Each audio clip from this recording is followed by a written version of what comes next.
Come on, serious suggestions, please. I'm not trying to write a thriller here. It's supposed to be an essay, you understand? An essay! That means facts and logic.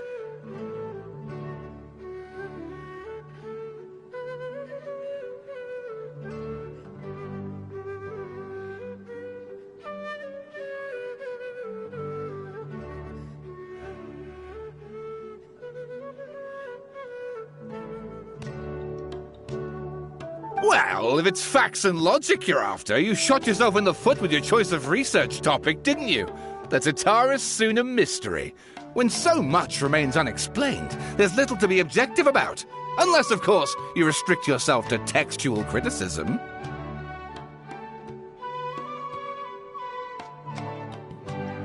Yeah, well, this is my teacher's area of research. I can't change that. But it's fascinating enough without having to sensationalize it, don't you think? The strange location, the missing details, a mysterious person.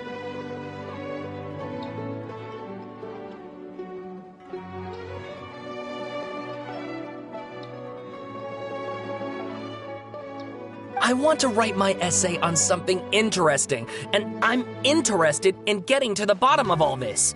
That's the only reason I came to you. Yes, you came to me, so all the more reason to take my advice. The fact is, it's the dramatization that will make people want to read it. There's no getting around that. Okay, but... Did one of them just mention Tataris Suna? But that's all the way in Inazuma!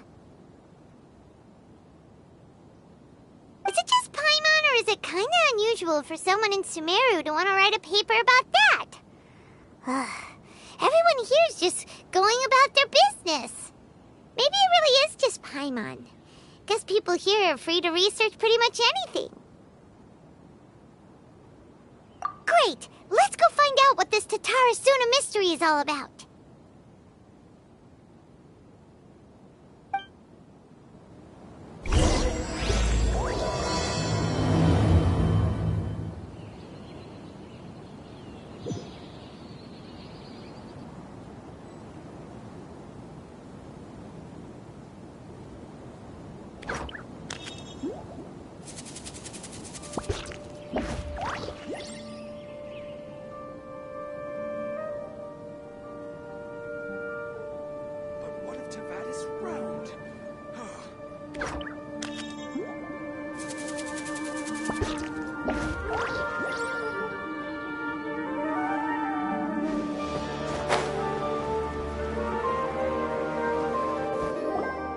Alright, I guess I'll go with my textual criticism and your editorial direction for the first draft. I have a feeling that the missing Kabuki Mono will end up being the main focus of this paper.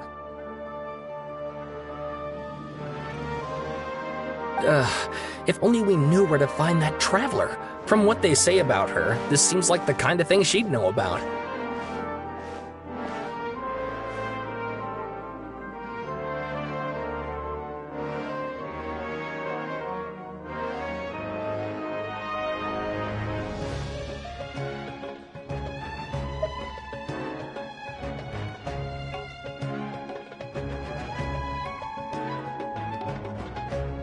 Oh, you're the traveler, you say? Hey,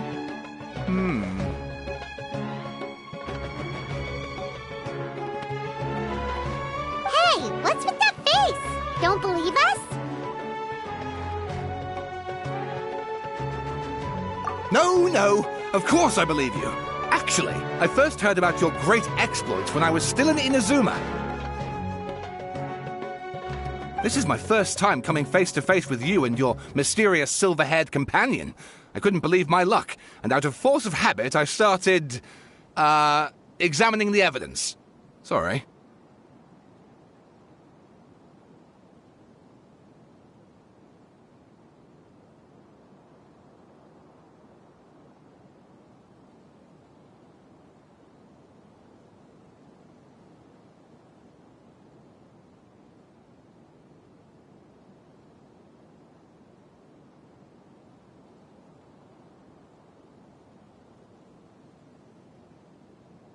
Sawada, for the love of... Sorry, we don't get out much, so our social skills are kinda lacking.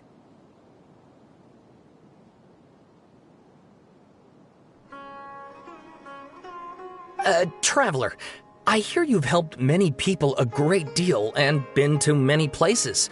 Would you be able to tell us about Tatarasuna?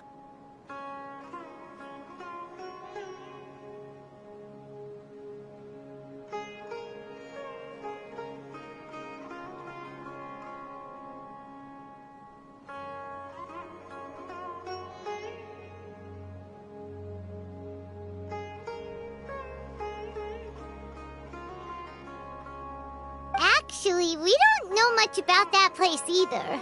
In fact, we only came over here because we heard you talking about it and wanted to learn more.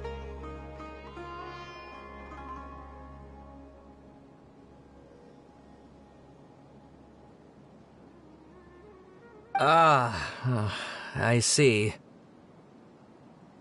My teacher chose this area of research as a personal challenge. He said it's difficult to get into because even Inazumans don't know much about Tatarasuna's past. But who'd have thought that... If you don't mind, I'd love to show you all my outline for the book I'm writing about Tatarasuna.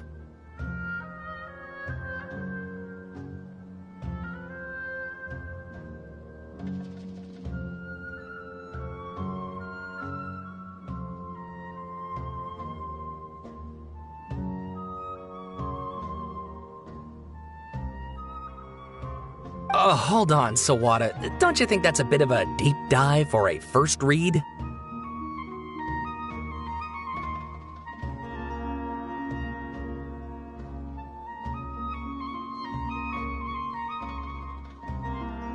Well, fair point. In that case, please ease yourselves in gently by taking a look at Akaba's latest essay draft.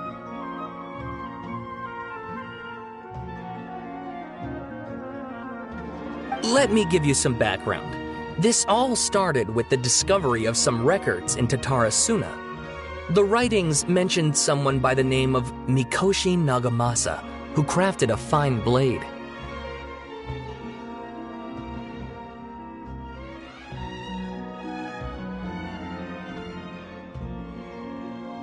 But in the end, he threw it into a fire to destroy it, and killed his servant Katsuragi. Why? Well, no one knows. Apart from the swordmaker, his servant, and the one who wrote this all down, the records also mention a kabuki mono. This seems to be an Inazuman word for an eccentric stranger, someone who dresses funny or acts in an unusual way.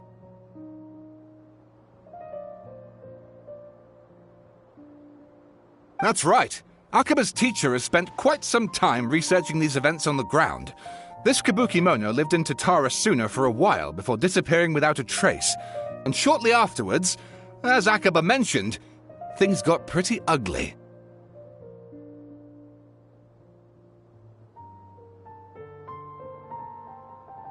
So first this strange person goes missing, then a murder happens? Seems kind of fishy to Paimon.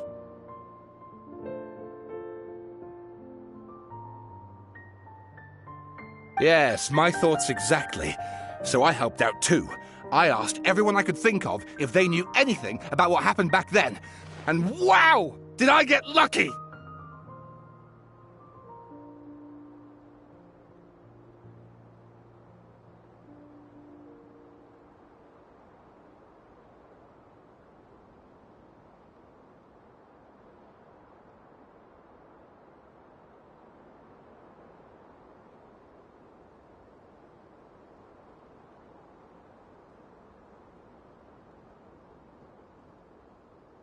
Stop shouting!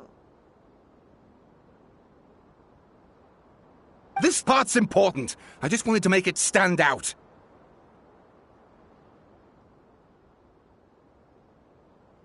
It just so happens that a friend of mine works at the Government Records Office. He looked into it for me, and I can now confirm that all the aforementioned individuals did, in fact, live in Inazuma over 400 years ago.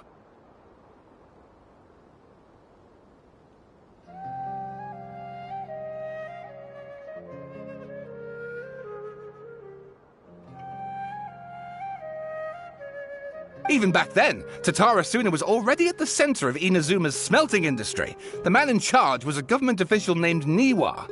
Curiously enough, it seems like he went missing too.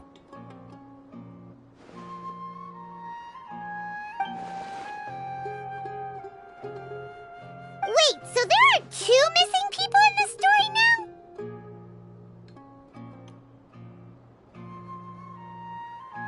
That's right! What's more, Niwa is a name with a lot of history to it. Have you ever heard of the great swordsmith clans of Inazuma?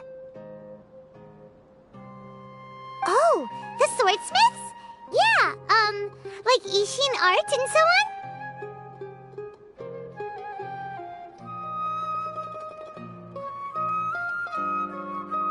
Wow, yes. You really know your stuff.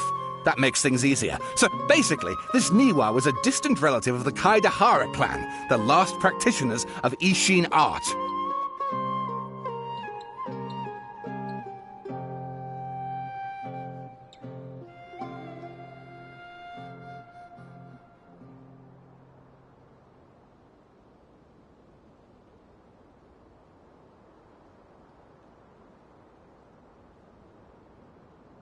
Something then seems to have happened in the Kaidahara clan, leading to their downfall.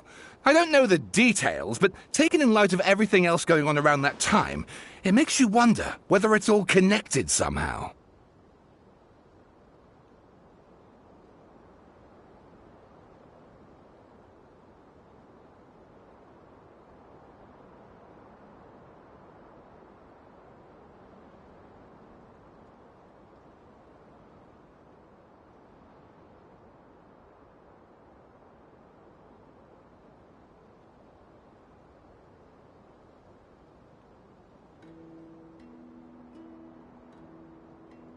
The Kaidahara clan?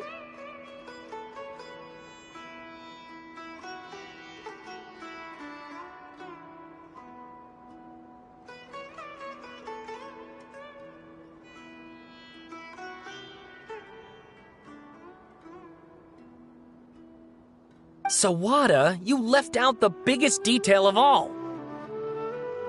Oh, yes, of course. How could I forget? Brace your minds, ladies and gents, for they are about to be blown. Or maybe you won't believe your ears. I wouldn't blame you, of course, because in all my years as a writer, this is by far the most. Get to the point, for Pete's sake.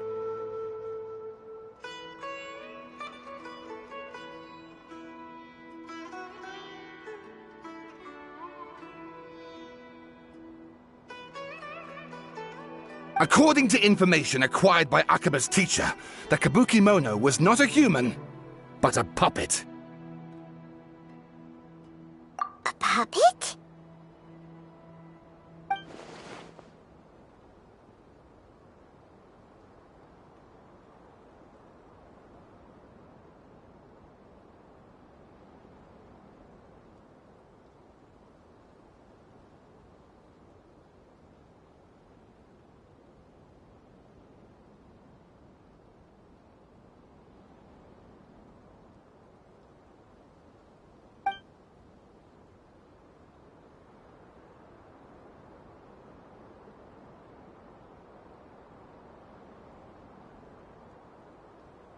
Aha!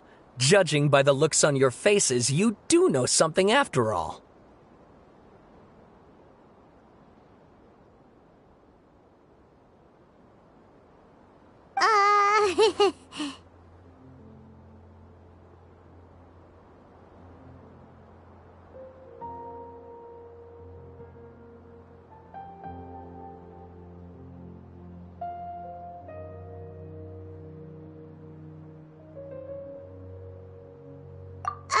No! Paimon just meant, how creepy.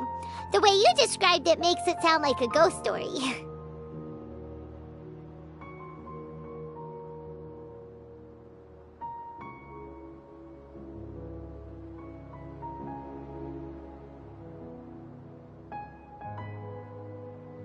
I agree, it does. But considering that non-human races in Inazuma are by no means uncommon, spooky events are to be expected. And that's exactly what my book is about. Please, take a look.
Oh, and please read my essay draft as well.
Sawada was encouraging me to follow his more creative approach, but I think essays should be grounded in facts.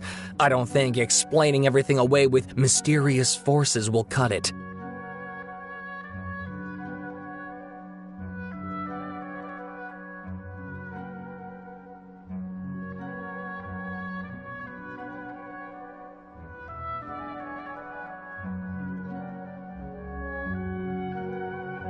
Oh, how about if I plug the holes in Sawada's narrative with political intrigue? Like, I could put a turf war between rival factions at the center of the whole series of events.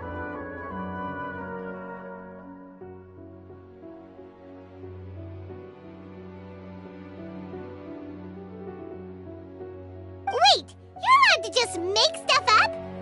Pretty sure you've gone from essay to guessay there.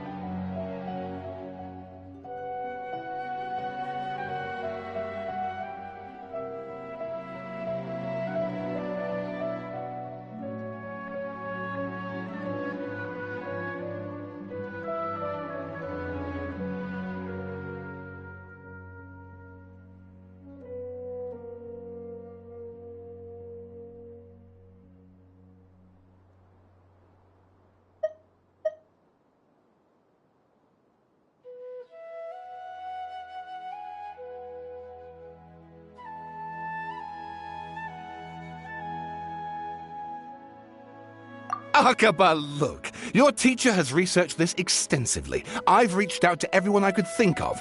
Whatever information we have now is all that there is to know. This is as much detail as you're ever going to get. Besides, if there really was a political power struggle going on at anything like the level you seem to be suggesting, what hope would we ever have of finding out the truth?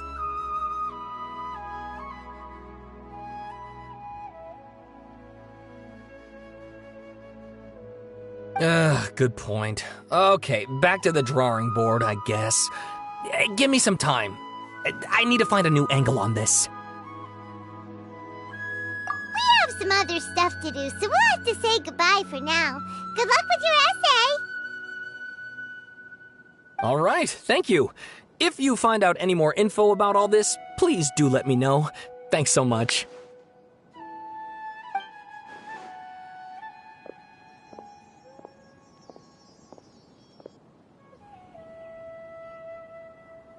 Hey, so that thing they were talking about, it has to do with the balladeer, doesn't it? Okay, then even if we did know something about it, we probably couldn't share it with them, huh?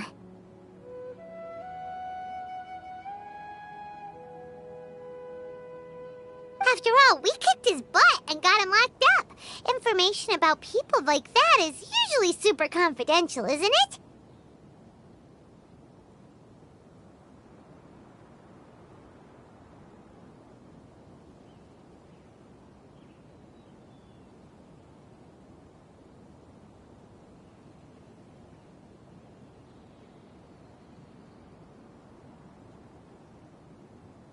If you ask Paimon, Akaba should just pick a different topic.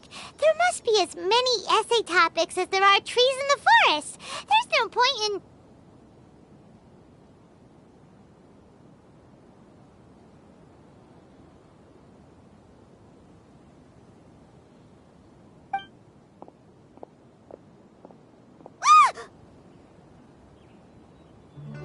Hey, did you see that? He literally just went by, over there. It looked like...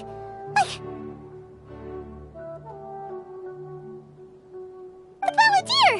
No, it can't have been. He got locked up. Oh, quick, let's catch up and see.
Traveler, Paimon, there you are. Nahida! Bad news. We just saw the Balladeer strolling around in public. Did he escape or... Ah! It's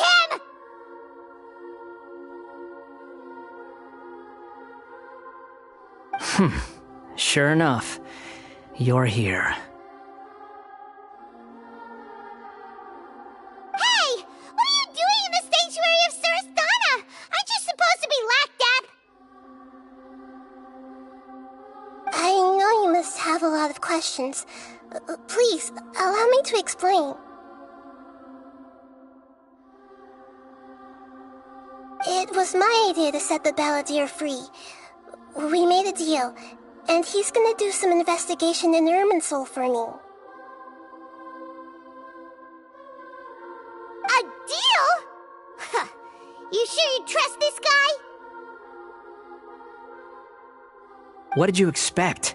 Why do you think Sumeru would keep me around otherwise? Or maybe killing me is all you can think about.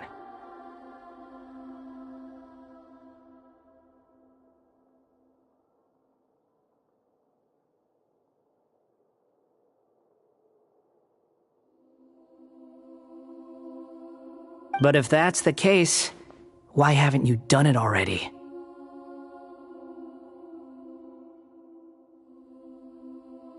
Don't flatter yourself. It was... Nahida said there's still some mysteries in you to figure out.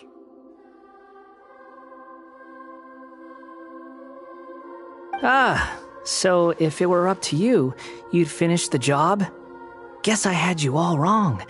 There I was thinking you were just getting cold feet. Well, that escalated quickly. Not a good start. Could I ask you all to please calm down?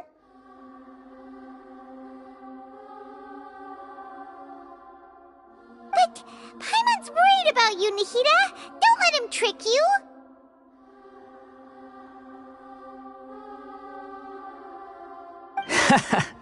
It's not every day you see people questioning the God of Wisdom's judgment. Just when you think you've seen it all.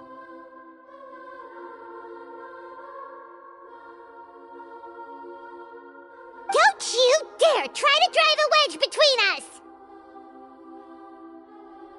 As long as the terms are reasonable, I don't think there's a problem in making a deal, even with the balladeer.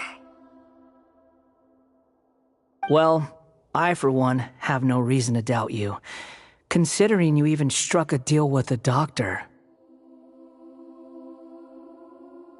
Yes, one in which I gained valuable information. You'll come to understand more about that in the fullness of time. The balladeer's power was all but completely spent after your battle. He's no longer strong enough to be a strategic threat to us. That puts him in quite a precarious position. Plus, he's a former harbinger with knowledge of many of the Fatui's sensitive secrets. Being stuck here in Sumeru could make him a sitting duck, depending on how the Fatui plan to respond.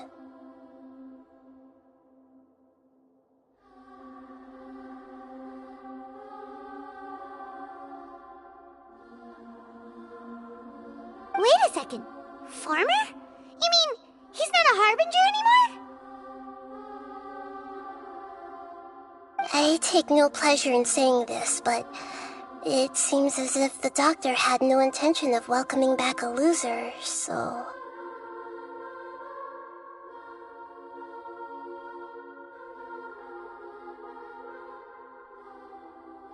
Sometimes it's you using them, other times it's them using you.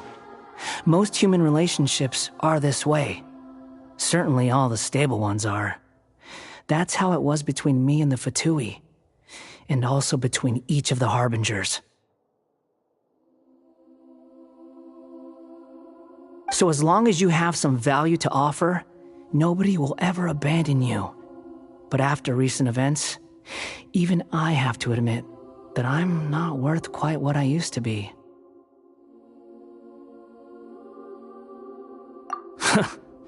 Well, if the Fatui are gonna reevaluate my utility, I need to have a backup plan for myself.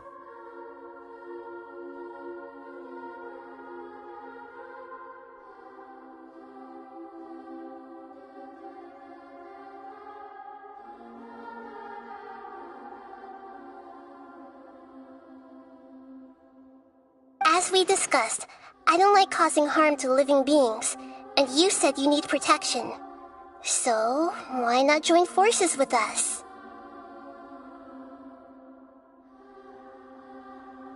I think these two have made their objection to that idea fairly clear, don't you? And they're your friends, so I guess you'll be siding with them. Yeah, obviously! Nahida, don't listen to him! Then let's put that discussion to the side for now. We still have time. Today can be a trial run. Where we go from here will depend on how well we manage to cooperate today. All right, then I'll do what we agreed. Good. Go now, and keep in touch.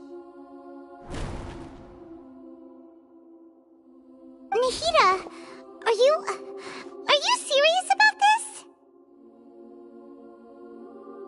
Yes. I have my reasons for this decision. In fact, I'm largely doing it for your benefit. Yes. As I told you once before, there's information about your twin in Irminsul. Oh, yeah. Actually, that's the whole reason we came to see you today. So, you have an update on that? Mm-hmm. You may remember me mentioning that the Fatui had not included your twins' details in the Descender category. This is an extremely important point. It's possible that the Fatui have other information that even I don't know about. And since the Balladeer used to be one of them, he'll be better acquainted with this information than I am.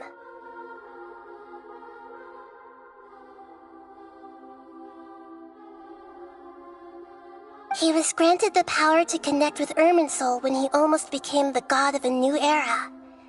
Even though he no longer has the Gnosis, some traces of its power remain in him. He can still connect. The amount of information in Irminsul is vast beyond description. Sifting through all of it without knowing what to look for would take too long, even for me. So I asked the Balladeer to search in Irminsul for any information about the Descenders. He's more familiar with this kind of information, and should be able to find it more quickly.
Exactly!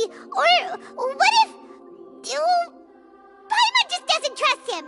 He's treated us as enemies every time we've run into him!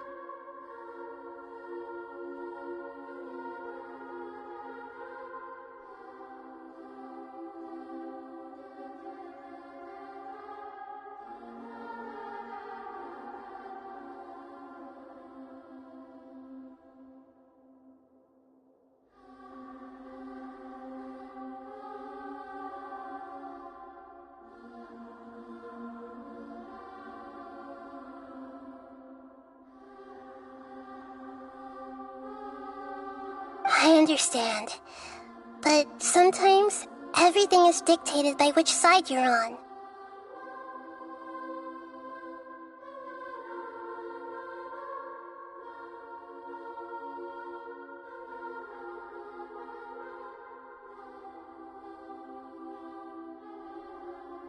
How things will go in the future depends on what information he brings back.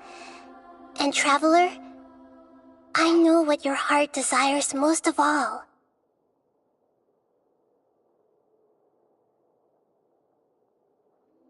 Our minds have connected several times before. There is a corner of your heart reserved for an intense longing, a feeling of being all alone in the dark, searching for the one candle whose light still burns.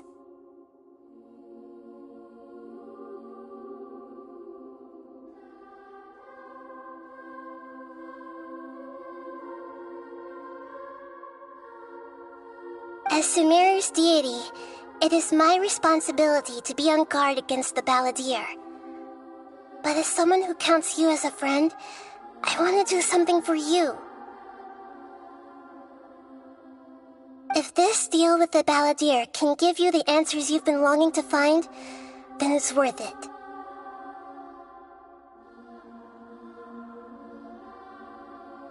It's my pleasure, really. You're Sumeru's hero. You've more than earned it.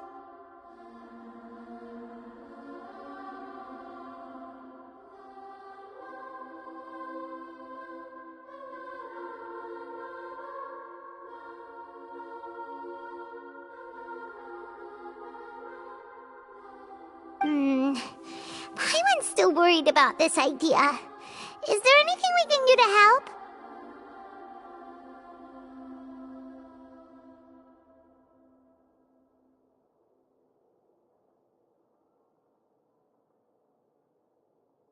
I was going to contact you about that, but then you suddenly showed up on your own accord.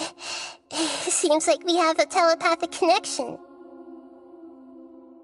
In fact, I was going to ask you to supervise the balladeer on my behalf while he carries out the task I assigned. Even though he only has a fraction of his full power left, that's still a fraction of a former Harbinger. If you could accompany him, it would put my mind at ease.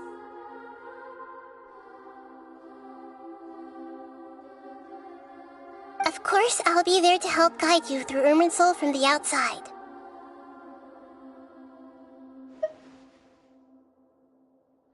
Great, thank you. Prepare yourselves. I'm going to transport you into Irminsul.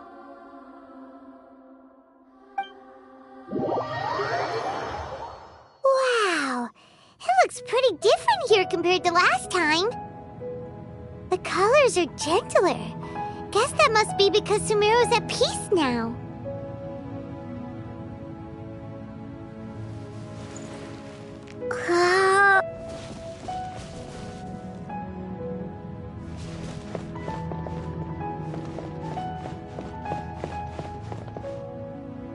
Look at that. Hot on my heels. You know, you didn't have to cut your catch-up short just to keep me company. Oh, but I guess you panicked when you realized that I might enter Irminsul ahead of you.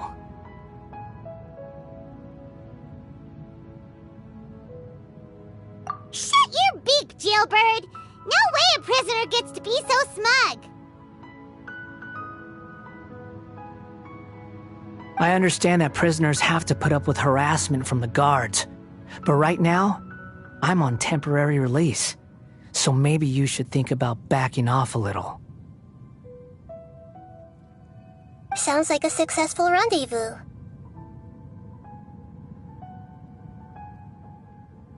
I need to be quite clear about something. In a few moments, you'll be entering into the innermost region of Irminsul. It is an environment like no other, and the most important place in all of Sumeru. Unlike anywhere else, Irminsul's inner region consists exclusively of torrents of information. You must put aside your differences and be extremely careful as you navigate your way through.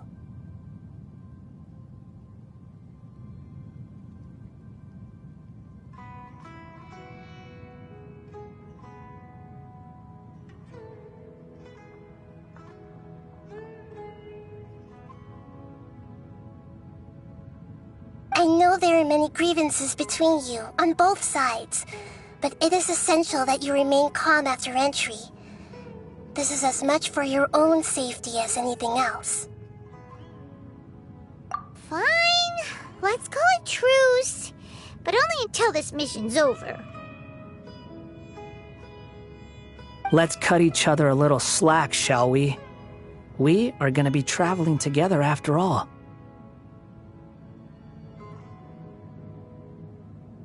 Per my agreement with Lesser Lord Kusanali, I'll be at the front.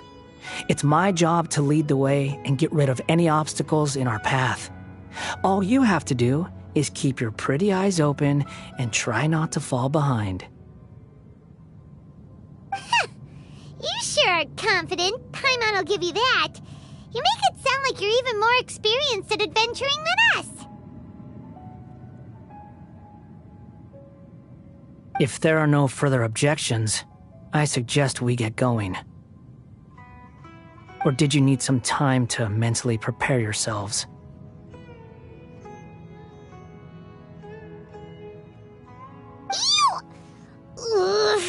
The snark on this guy! It's unbearable!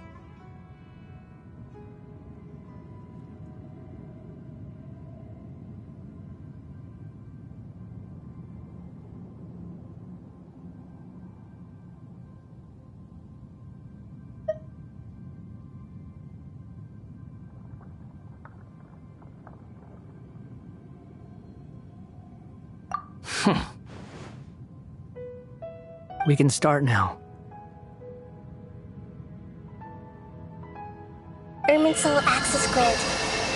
Initiating connection procedure. Is this a small sapling?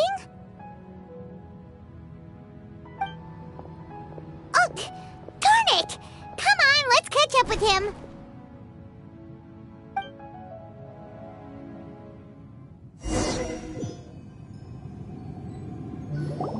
Wow! So this is the inside of Irminsul.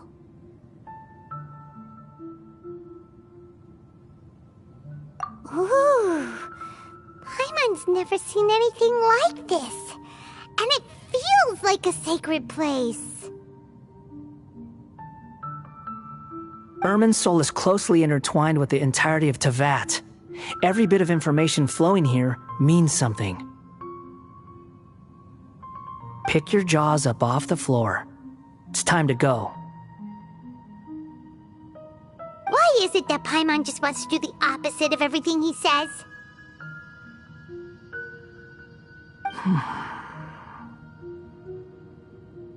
Lesser Lord Kusanali, we will now proceed to the heart of Irminsul. Can you still sense where the heart of Irminsul is? Yes.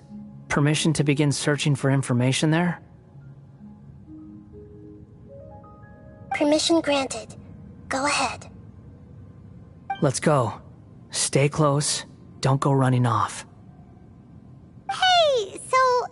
say we did go running off in here. What would happen? What are you smirking at? I was just imagining the look on your travel companion's face if you went and got lost. Anything's possible in here. You can't rule anything out. So if you want to stay safe, your best option is to stick close to me.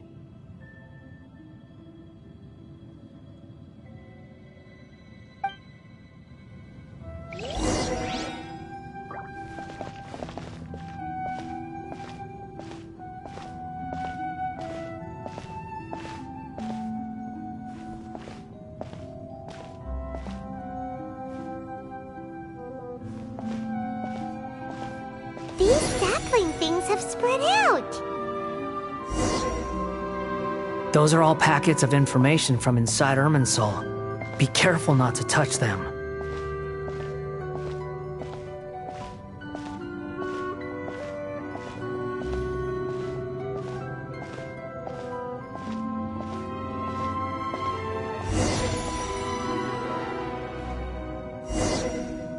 It looks the same in every direction.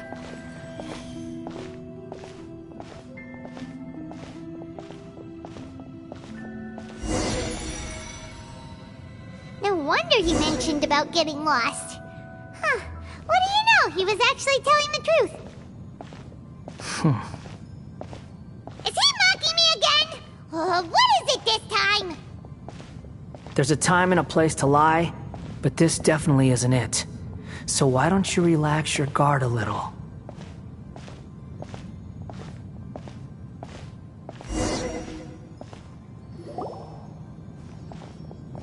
We're here. What a huge tree!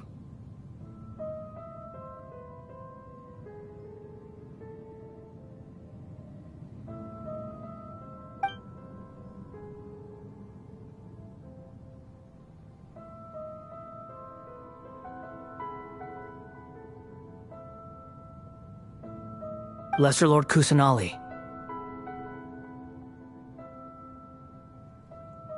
Good, you made it. Are you ready?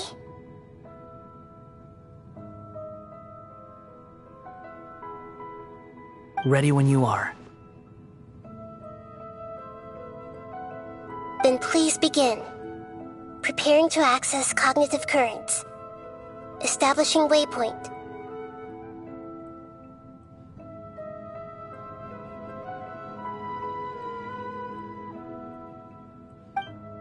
The Balladier's actually doing what Nahida tells him. Guess he must want to stay alive.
The rest is up to you.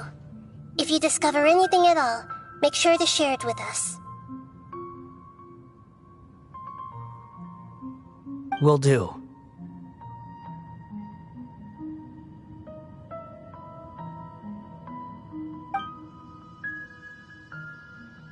Huh. For once, we're the ones with nothing to do.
Traveler, Paimon, would you like to talk?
Yes, I've also invited Paimon to join.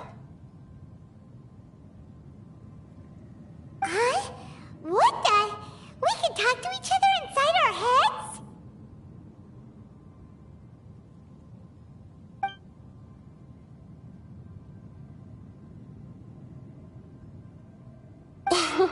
That's part of it.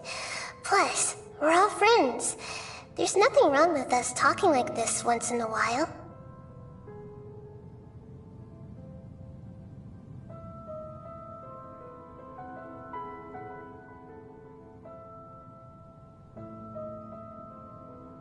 Paimon's never tried this before. This is great!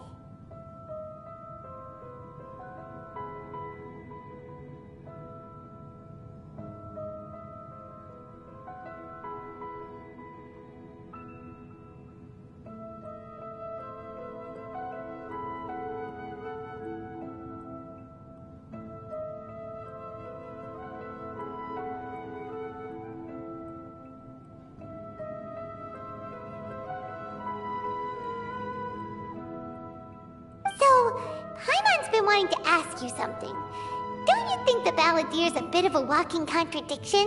He's always talking back, but he seems to listen to what you say.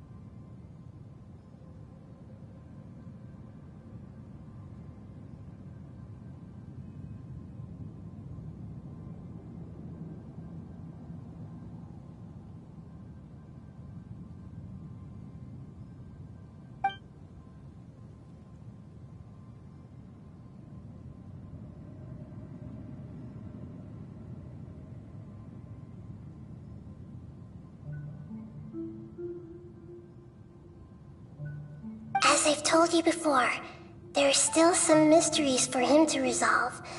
Things that are clear as day to me, but that he has yet to understand.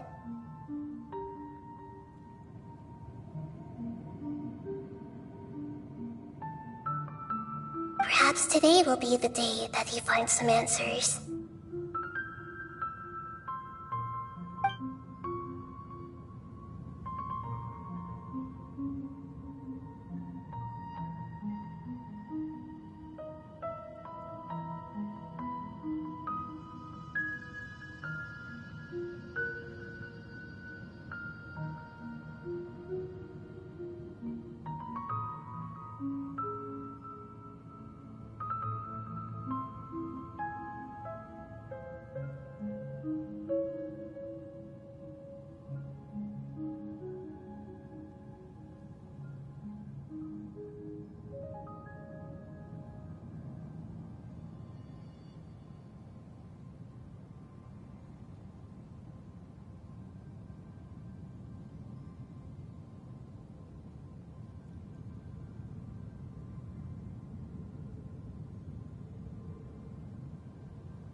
Well done. Smart and attentive as always.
So, you made contact with that part of his mind. Well, it's true. Betrayal turned the Balladeer into the person he is today.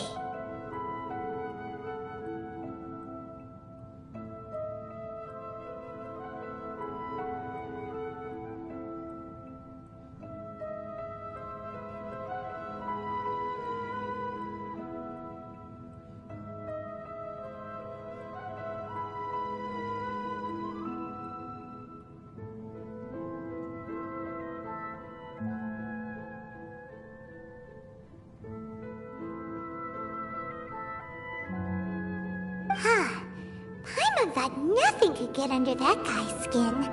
Turns out, he can get hurt and angry just like anyone else.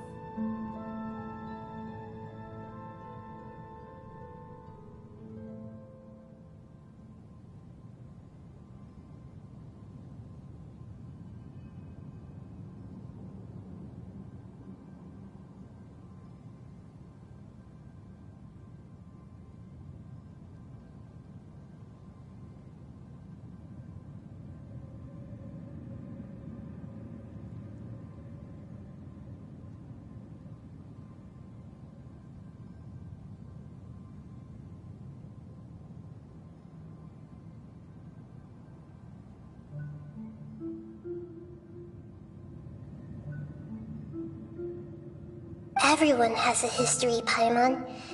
Even if you're a puppet created by the Electro Archon.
Speaking of puppets, we ran into two people at the Academia today talking about an essay. Turns out their topic was about the Tatara Suna incident. Nahida, do you know anything about that?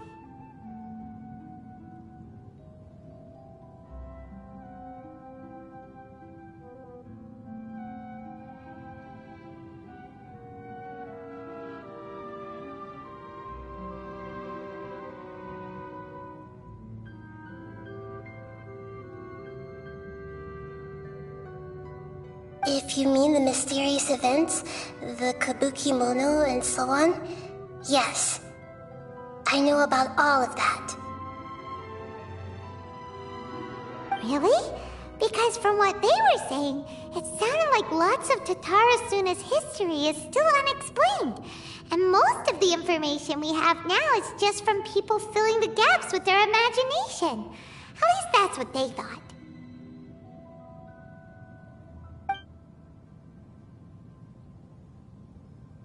Oh? How interesting. Those two managed to deduce quite a lot through guesswork alone.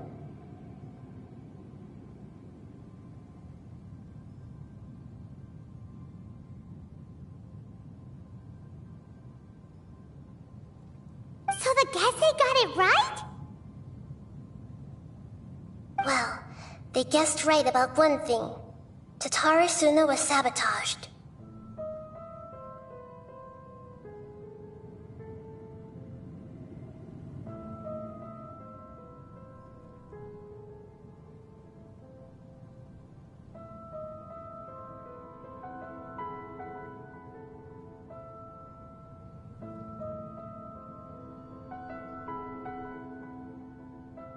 Must be a riveting conversation you three are having. Funny how all the good ones happen when I'm not involved.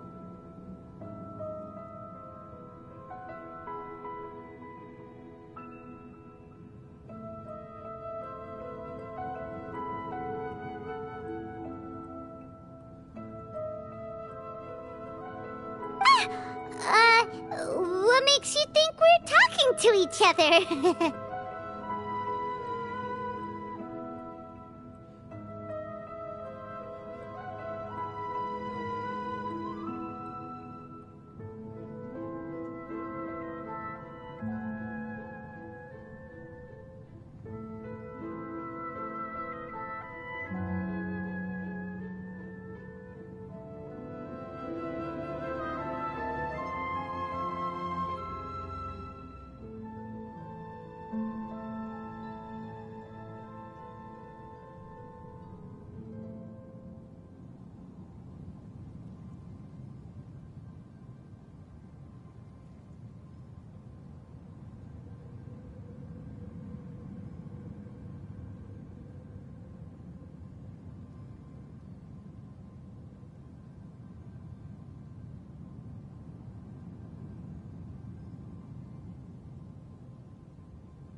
Don't insult me. You're having a private conversation without me.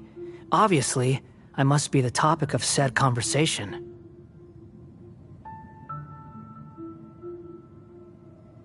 Of course you do. You can't have your prisoner knowing too much.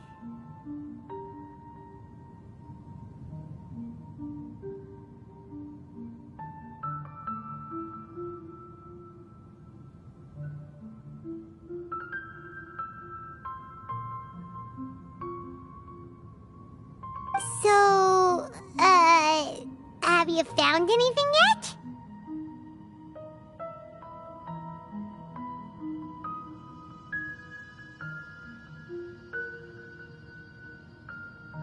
Still looking.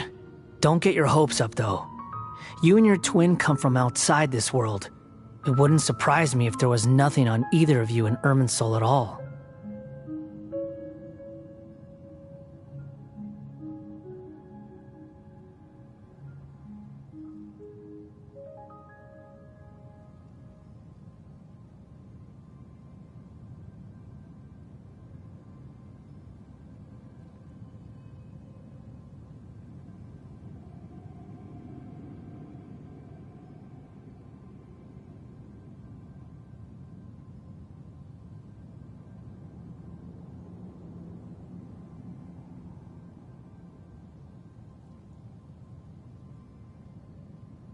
Wait!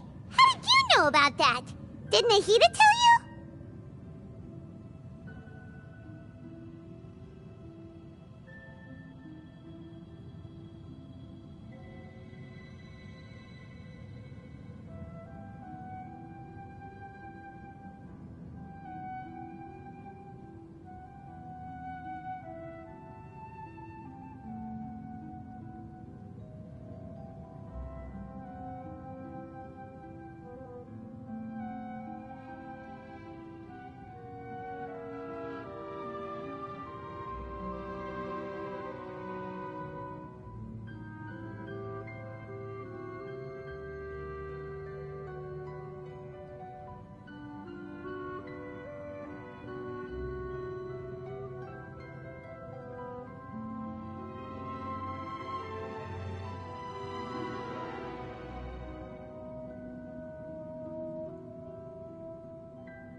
It's not like we've never met before.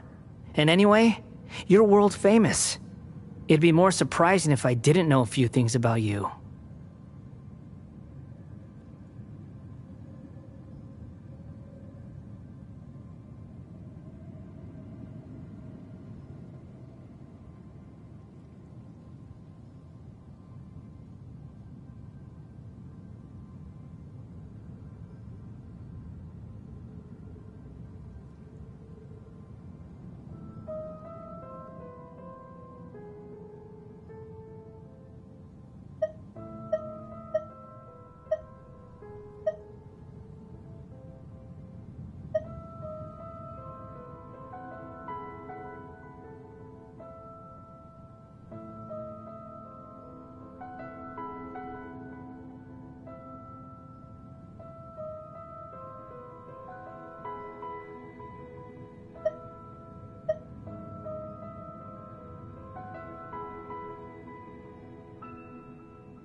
Right now, we have to keep the peace. I'm not interested in creating more misery for myself, and making cordial conversation is something I can manage. Huh? Wait.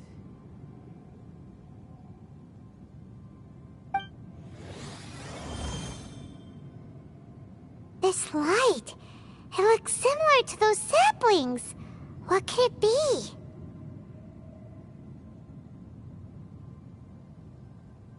Anonymous data. Hey, don't you forget the agreement! You have to share it with us!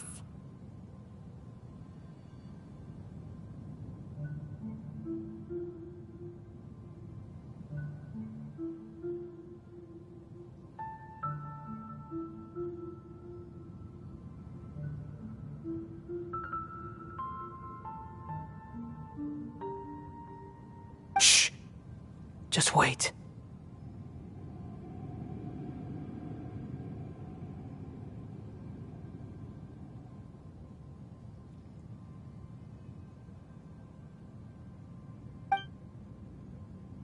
Mr. Niwa, are you certain this is worth the risk? We are talking about Tatara Suna's furnace, after all. It may not pay to act rashly.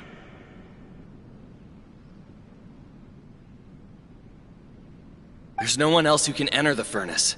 It has to be me. Is that so? Well, since you insist. It's...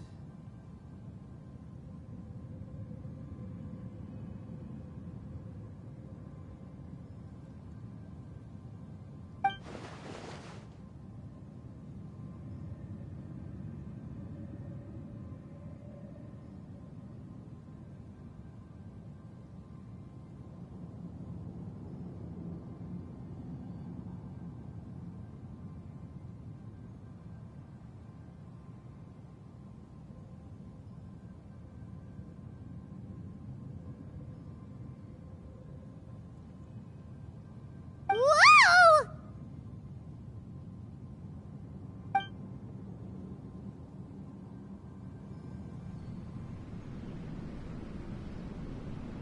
I have been in Tatara Suna for some time now.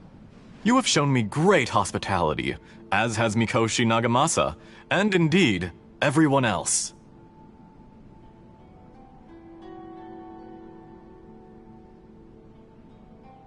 Under your leadership, Tatara Suna is a warm, welcoming place, like a giant village. People are gainfully employed, their lives have purpose. They are motivated. As I understand, the Raiden Shogun has, in recent years, eliminated much of the evil that plagued Inazuma. As for Tatara Suna, it was originally established as a means of safely disposing crystal marrow. The forging industry with crystal marrow as a raw material has since flourished, giving rise to generations of swordsmiths, some world-renowned, others unknown, all passing on their legacy. Skills, blood, dreams. Every smith brought into this trade looks to find their purpose between steel and blade. That is why you accepted the proposal brought to you by myself and Akame.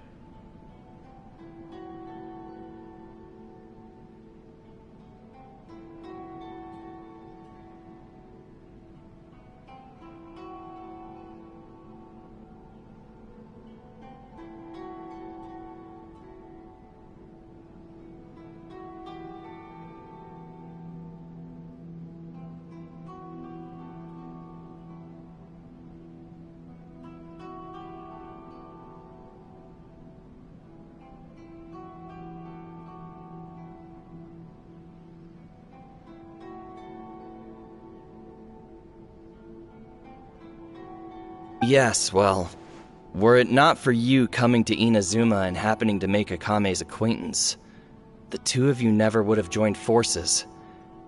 And he would be the first to admit that there's no way he could have revolutionized our forging process like this on his own. At least not on the same timescale. You allowed Akame to take all the credit for a method that you jointly developed. He sold it to me, and now every piece of ore here is smelted using the new technique.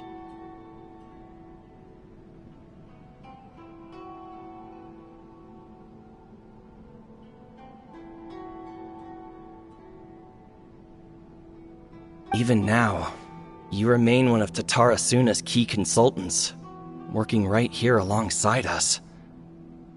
I believe it is you, sir, who are truly responsible for the changes in our manufacturing and forging methods.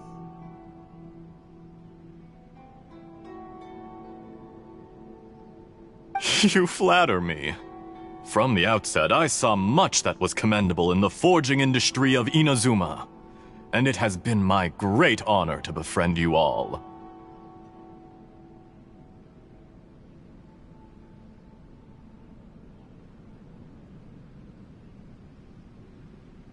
So you say, Escher. But is this really the truth?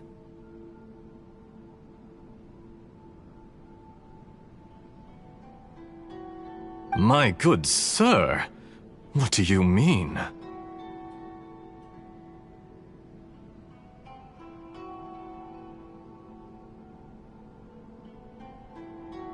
I tried to resist thinking it was all connected, because I didn't want to speculate, and I didn't want to believe that things could turn out this way.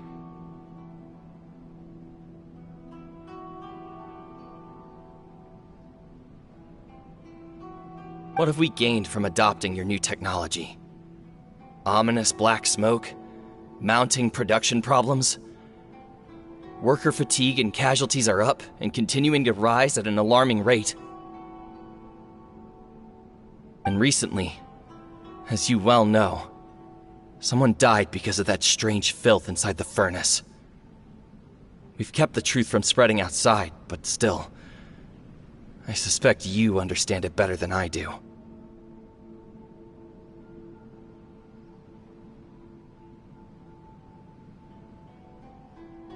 None of the people who went out to get help have come back.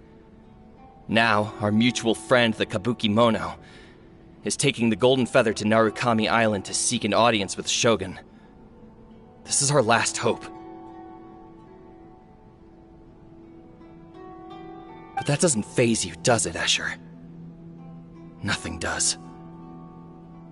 Otherwise, why would you still be standing there with that smile on your face?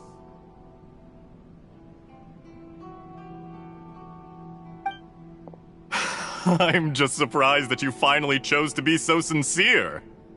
I'm sure you've been harboring these suspicions for quite some time.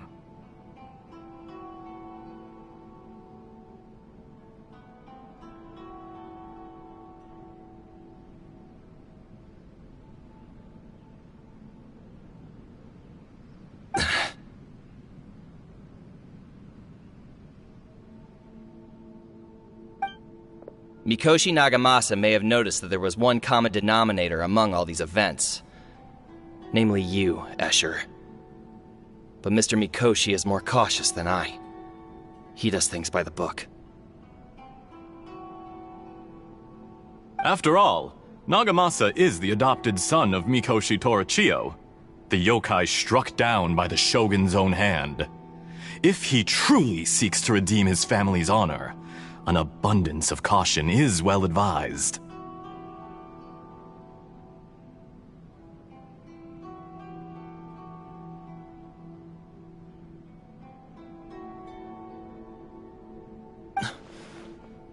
You're well informed on the subtleties of his situation for a mechanic all the way from Fontaine. Are you sure you're not a little overqualified? Why, Mr. Niwa, are you suggesting I find a job as a diplomat? Sadly, I am so very attached to my craft.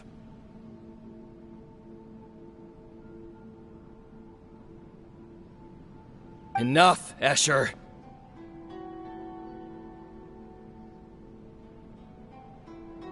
I'm here because an evil force is raging inside the furnace. And someone needs to take your new device inside the high-risk zone so we can absorb it and put an end to the problem.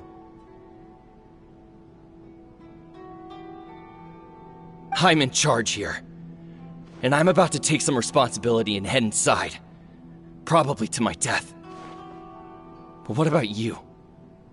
What are you still doing here?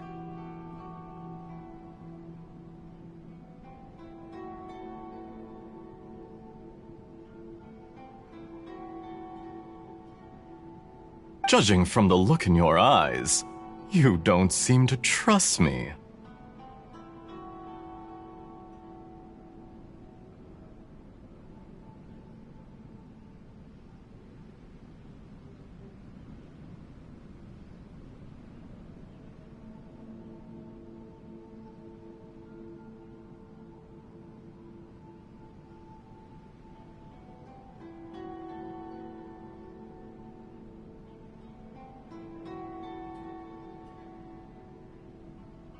Drop the act! We're past that now. Whoever you are, it looks like your plan to destroy Tatarasuna has worked.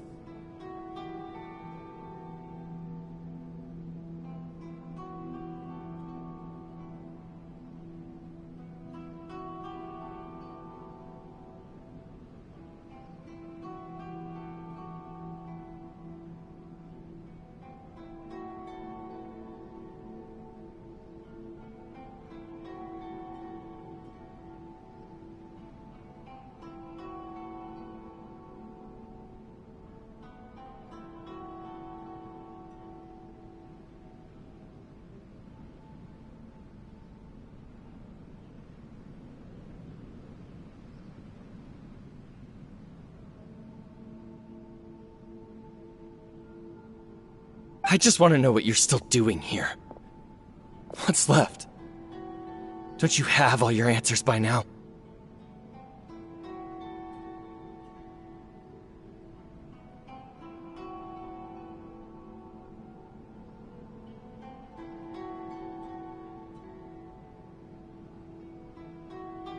Honestly, I'm just waiting for the right moment.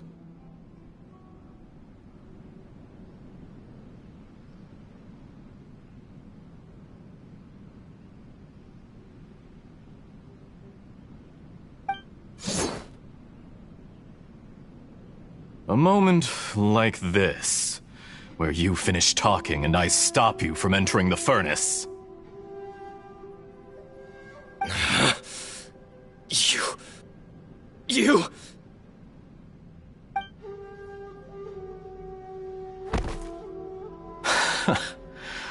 You're a little smarter than I initially gave you credit for.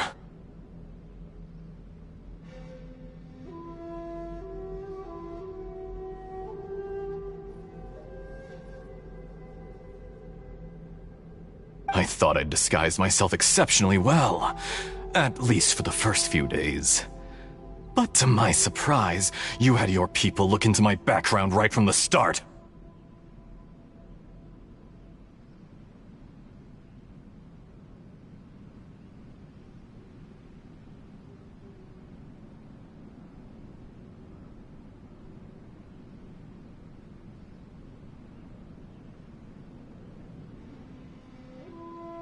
It's a long journey from Inazuma to Fontaine, but that didn't stop them. Eventually, they managed to confirm that Escher was an alias, and that I was not from Fontaine at all. And yet, despite all of that, you still fail to realize my true identity, and what I seek in Tatarasuna. Did you really think you would be able to see through my plan?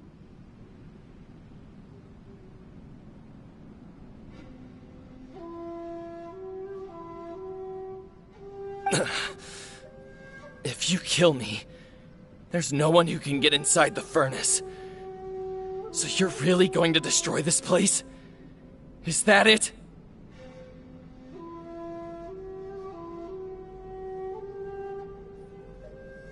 Oh, but you're quite wrong. There is one other person. Some may not see him as a person, but you told him yourself. You're not a puppet.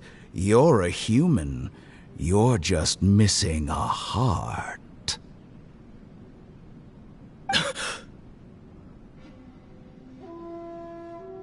Whoever you're working for won't get away with this. They'll be found out.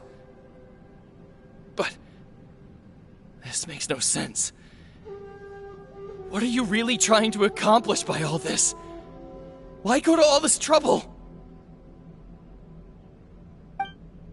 It's no trouble at all. Patience is a virtue which I have in abundance. This is all part of a carefully controlled experiment.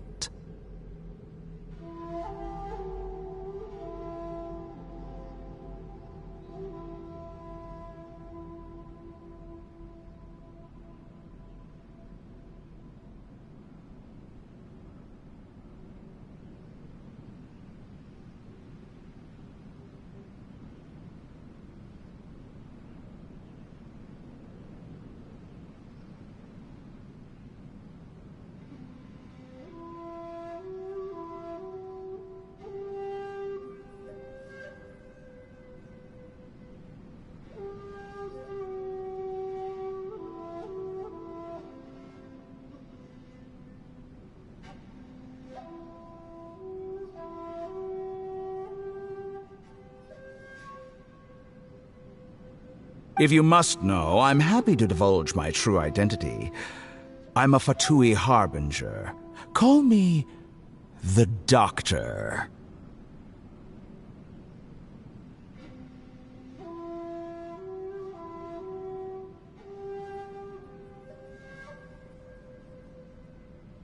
The Fatui? Who? What do you want?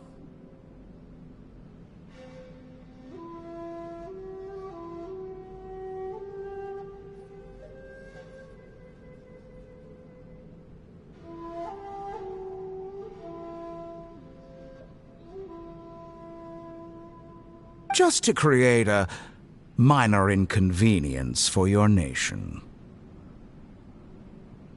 That's it? That's why you gave us your cursed technology? Just to let loose the evil energy from the crystal marrow?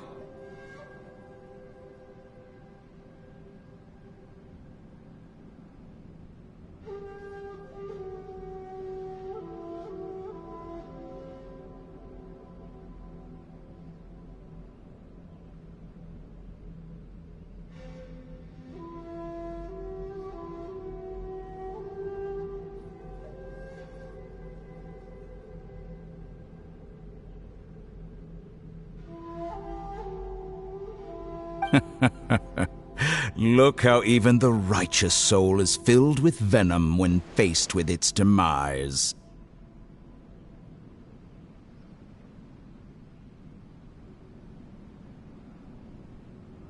My device functions precisely as you say. It is the only chance you have of preventing a catastrophe and keeping the truth from the outside world. However, I did not make it with you in mind.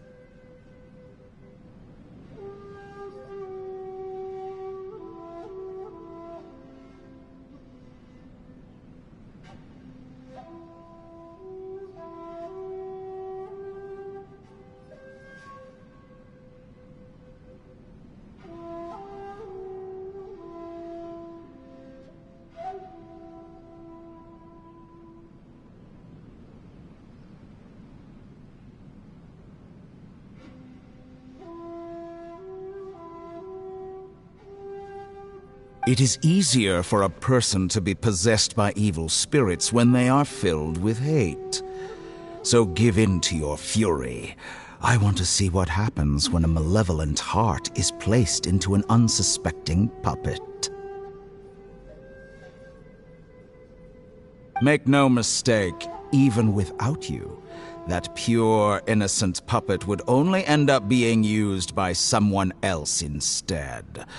What other reason would a human have for befriending one who is not of our kind?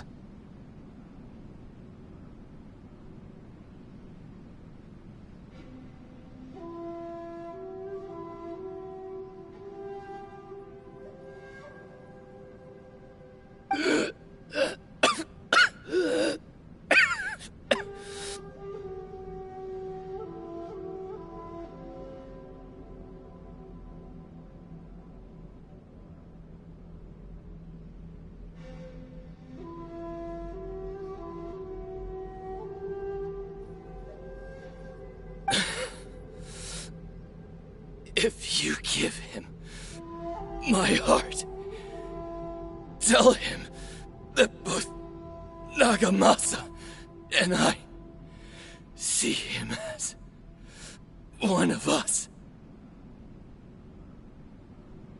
He has nothing to prove to anyone. Because not everyone just wants to use other people. The only ones who think like that are people like you. What a beautiful way to see the world. It almost makes me feel a little guilty. Then out of respect for you, I shall redefine myself. Think of me as a monster or a demon, if you wish. At least this way your death is not a consequence of your own folly turning you into an easy target. You simply lost to something more powerful than you could ever hope to defeat. I say, Mr. Niwa, let's see what happens. Will your puppet friend become a human? No, that will prove quite impossible. Mr. Niwa? Already dead. What a pity.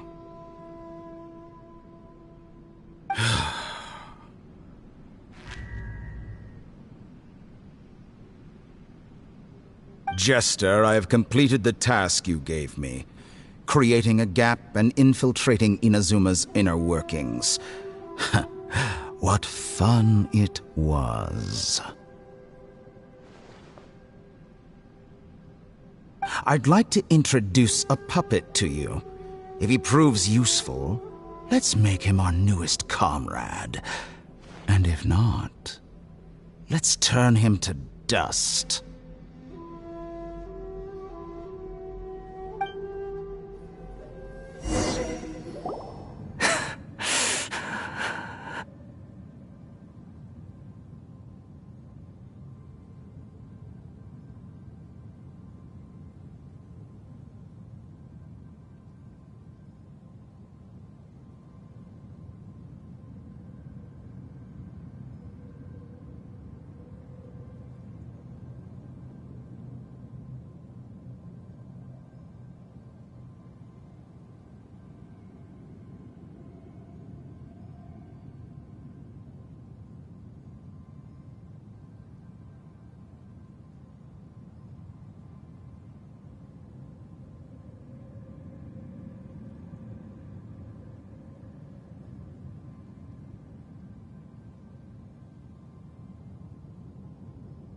Hey, are you alright?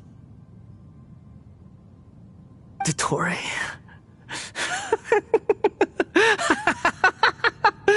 Dottore!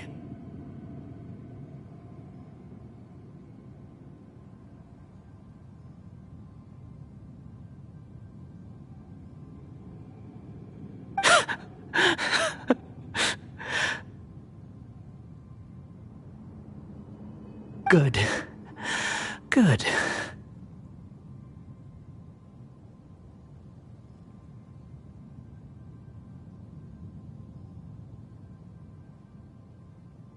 Was that the doctor?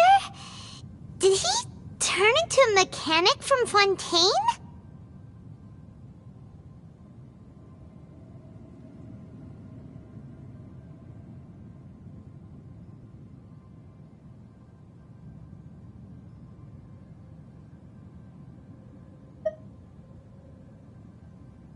But why did we see things from his perspective?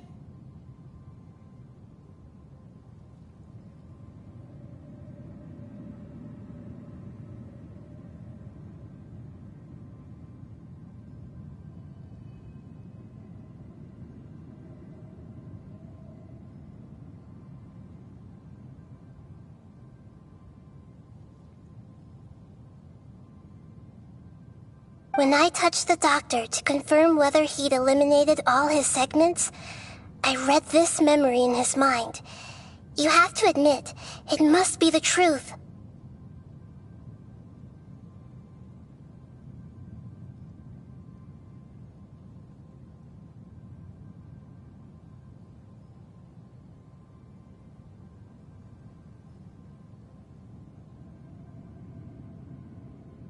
Maybe so, but it means nothing.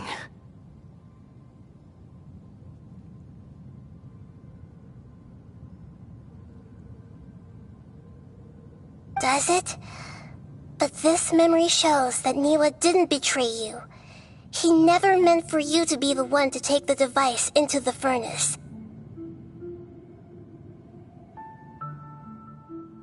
You know very well what that means, even more so than I.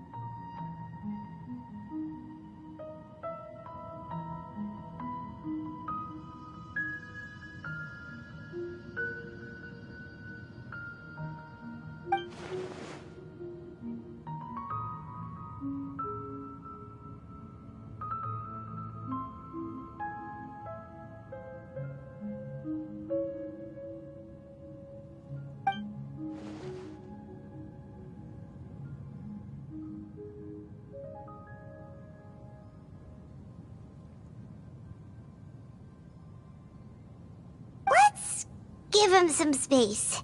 He looks really mad. Paimon doesn't want to be anywhere near him right now.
We need to give him some time to process his emotions.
confused about the Tatarasuna incident.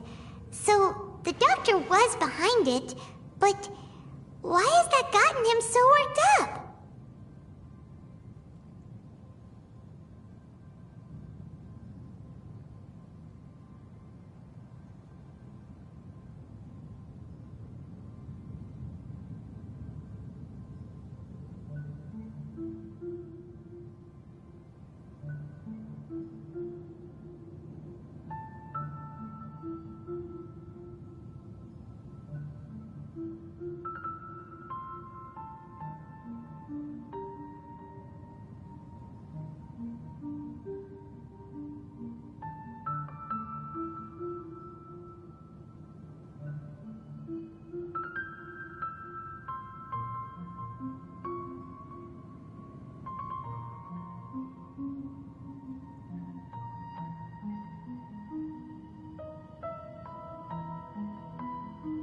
Nobody has ever deceived you like that, Paimon.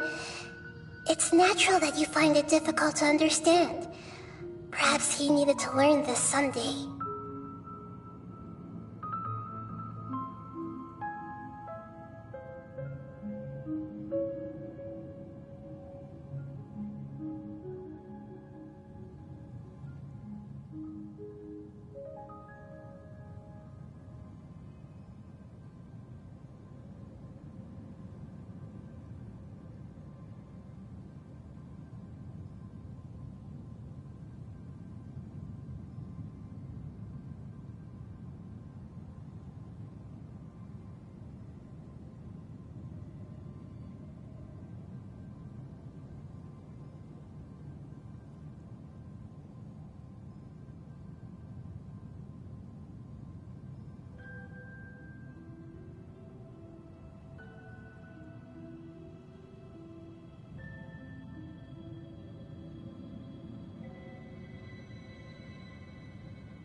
So now you have the complete picture.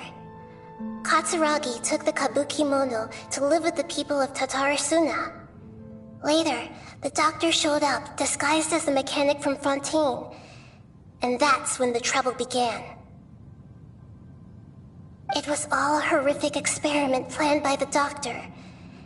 Everything he did was just to plant seeds of disaster in Inazuma that would bear fruit in the future.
Of all the unwitting participants in the doctor's experiment, the balladeer became the main test subject.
After the events you just saw in that memory, the doctor put Niwa's heart into the device and handed it to the balladeer.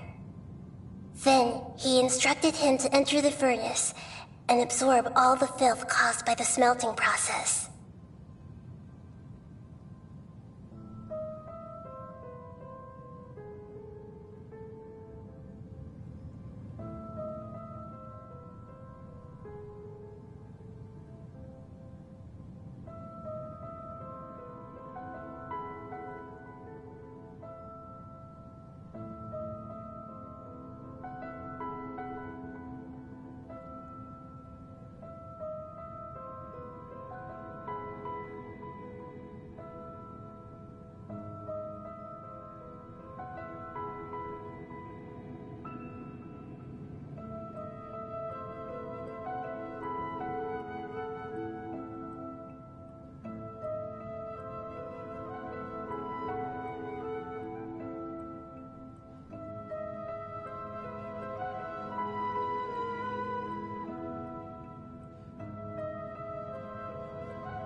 The load was far beyond what he expected, but the balladeer survived. He left the furnace in sheer exhaustion and said to the mechanic, "This device seems to have protected me. What's in it?"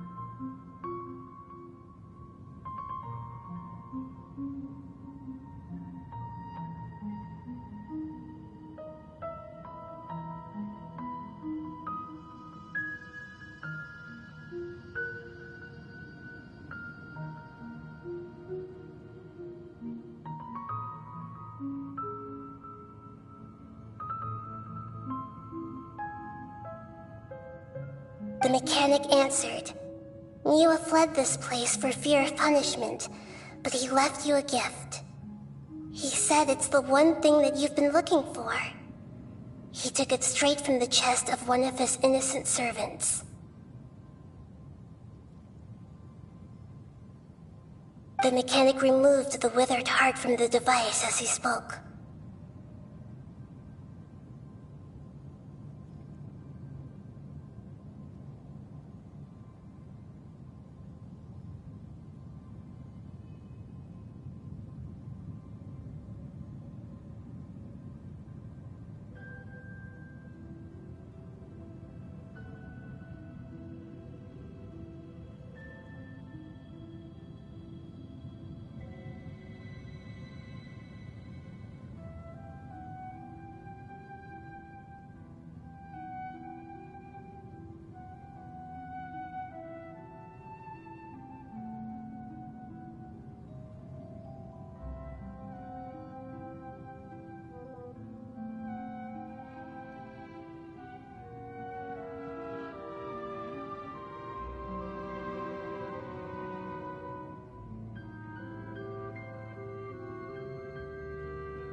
The balladeer was stunned that such unthinkable cruelty had brought him the thing he'd been longing for his entire life.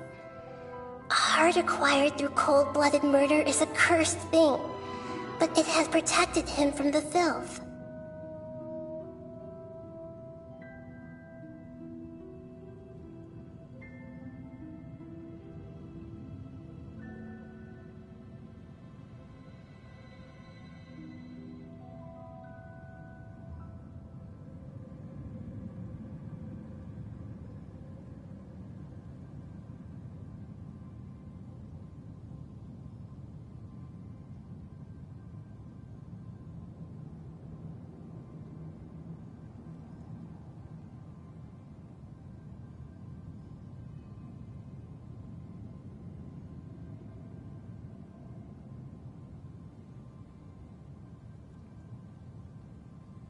He thought Niwa had completely betrayed him, and yet this very betrayal had ensured his survival.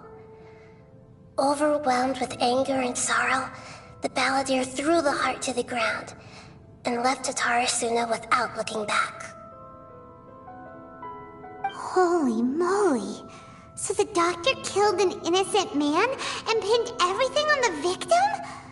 That's terrible!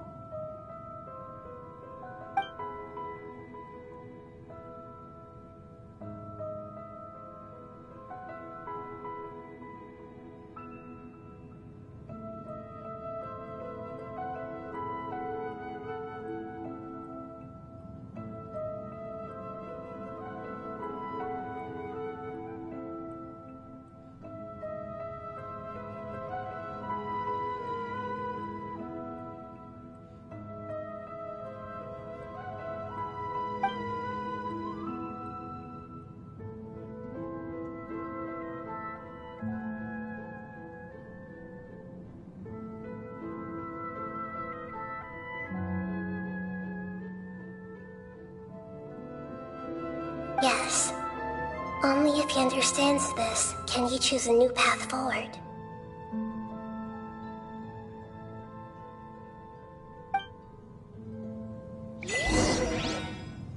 Dotori, you brazen-faced...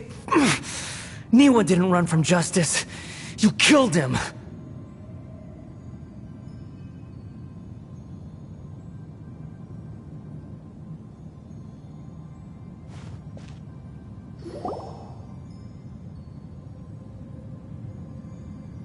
Shall we see how he's doing?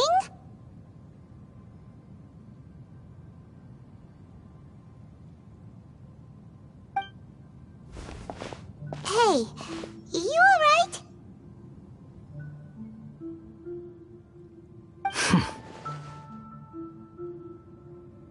That's a scary expression. Are you worried about me? If we didn't have such a history, I'd almost think that qualifies me to be your friend.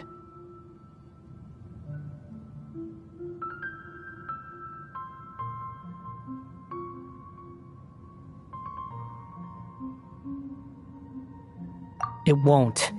I'll keep my end of the deal.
Hey, are you investigating the stuff we want to know about?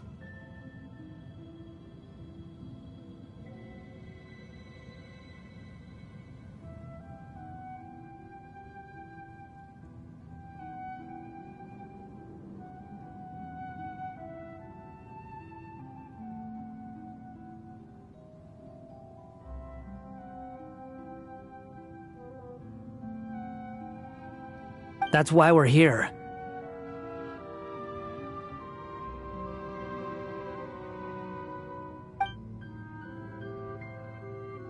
But unfortunately, there's no information about the Descenders in Irminsul.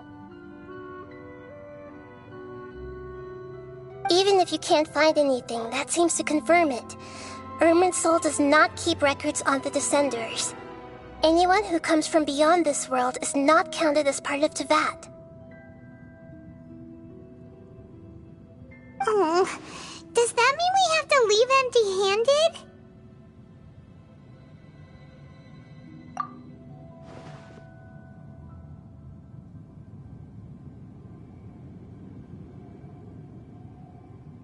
Don't thank me just yet. You look really upset.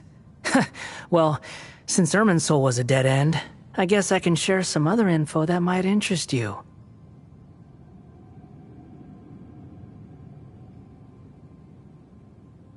Huh? About what? The reason why there are records about your brother in Irminsul. It might have something to do with Conria. Apparently, Conria was his first destination when he arrived in this world.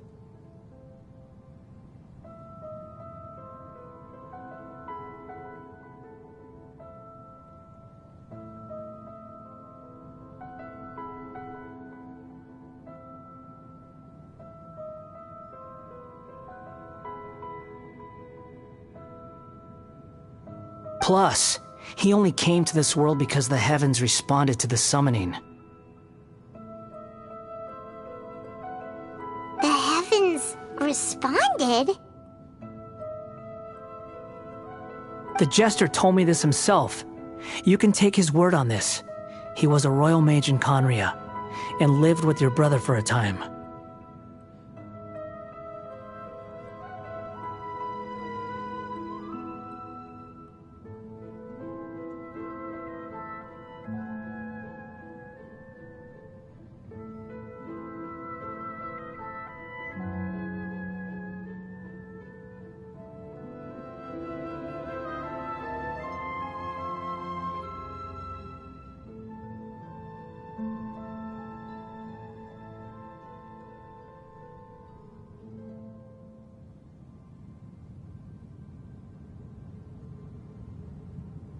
I don't know the details.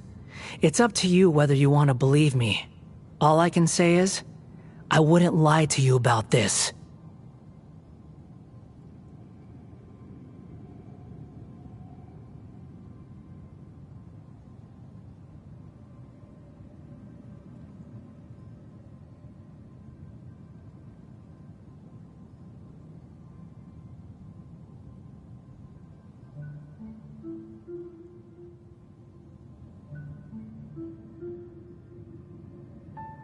Did you get all that, Lesser Lord Kusanali?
Yes. Astonishing news.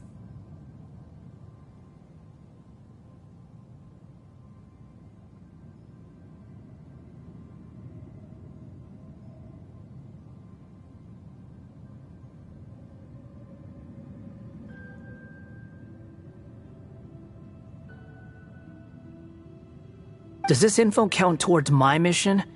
It wasn't from Irminsul, but was it valuable?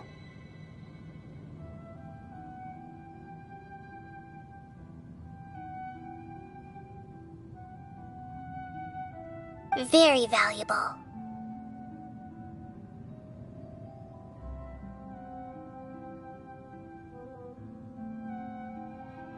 Good. In that case, I'll take some time for myself now.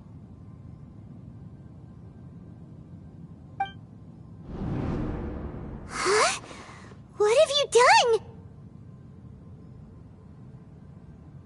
Lesser Lord Kusanali was right. My power's all but completely spent. Even if I use all of the divine power left in me, I can't sustain this shield for very long. I shared a secret with you, and now you owe me.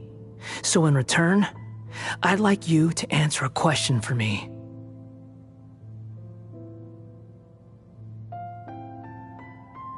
Give me your hand.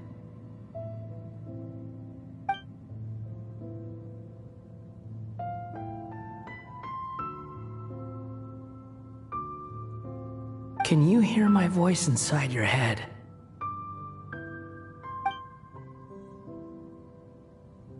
No, I can't do anything like that anymore. At most, all I can do is exchange a few words with you.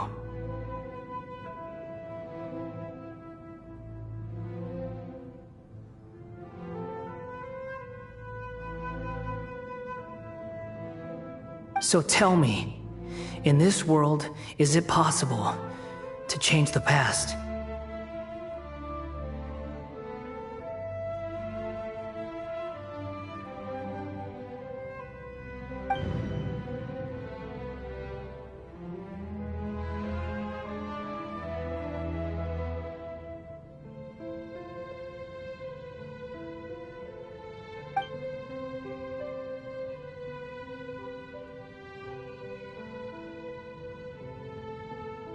Done.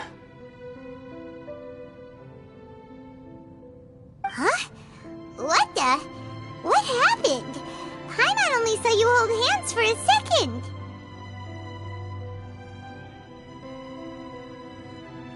Nothing. I was just thanking her for helping me.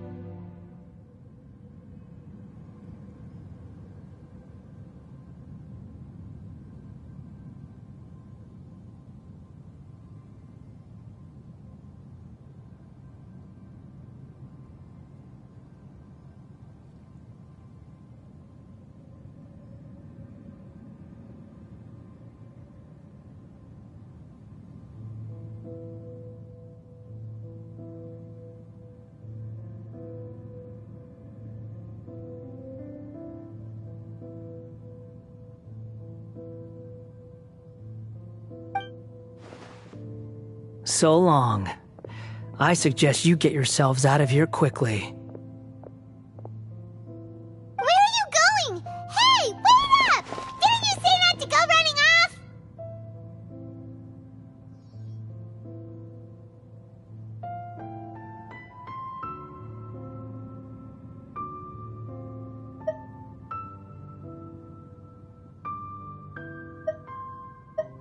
Fast reaction time.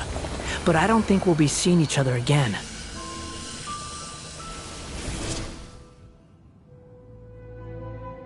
From this day forth, the names Balladeer and Kabukimono will cease to exist.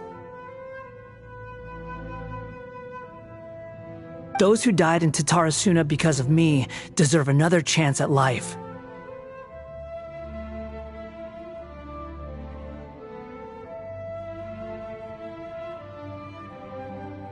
Hey, Balladeer! Don't do anything stupid! You know, I never did like insects. Hordes of the puny things swarming together can be a real nuisance. And I enjoy nothing more than to stamp them out like the pests they are. But if a colony of harmless ants isn't threatening anyone, I guess they deserve to be left alone. Luckily, everything can be set right. It's time to solve this once and for all. Balladeer! Balladeer! Uh-oh, he disappeared. Come on, we gotta find him somehow.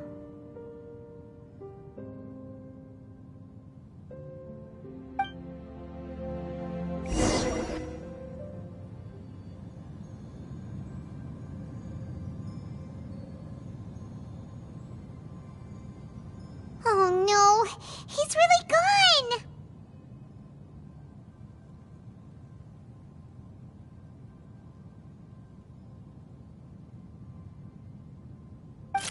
Oh, can you hear me?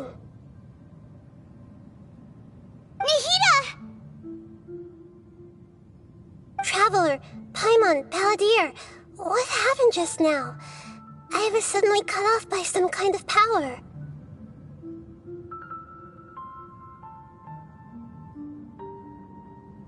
It was the Balladeer's fault. He shut you out.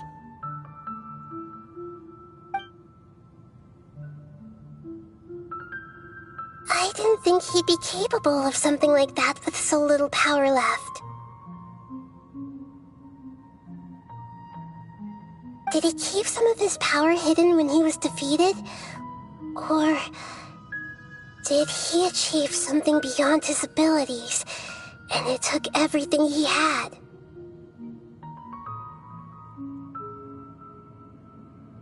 Where the heck did he go? Ugh, it's all our fault. We were supposed to keep an eye on him. Sorry, Nahida.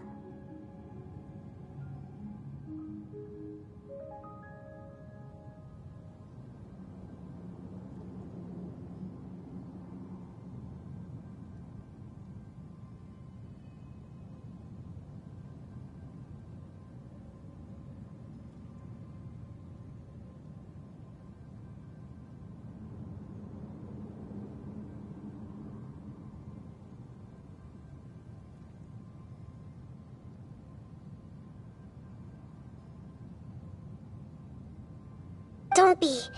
It's not your fault. Please, let me handle this from here, even though I'm not sure I can solve it.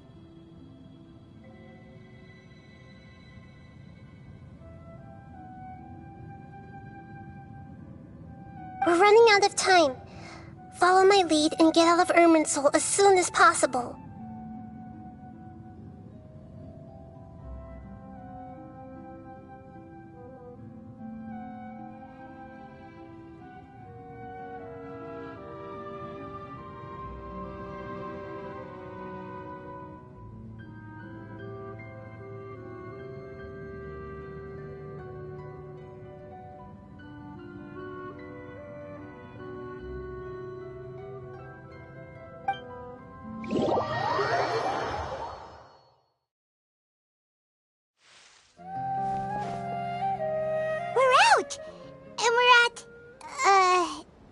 inn or something?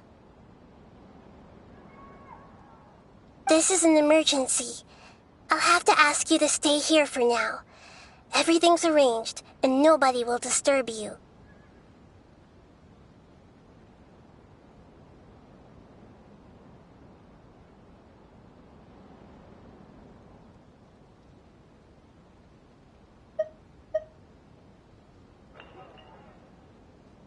I'm sorry, but this isn't something I need your help with. Leave this one to me. An emergency? How bad is it? Nahida, will you be okay?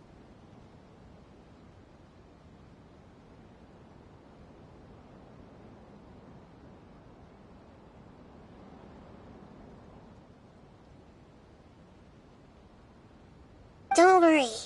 If my assessment is correct, though there may be some minor disturbances, it won't lead to a disaster.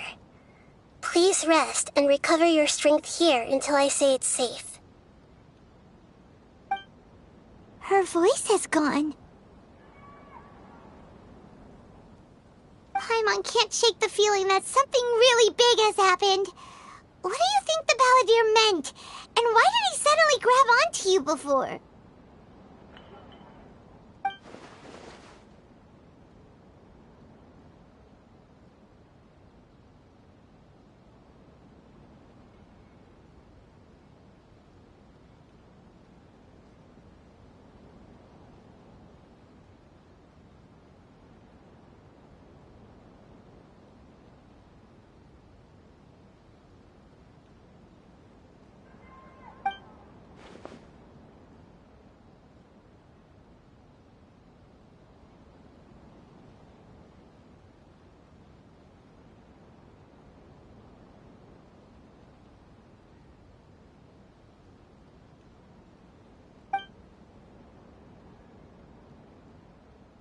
He wants to change the past?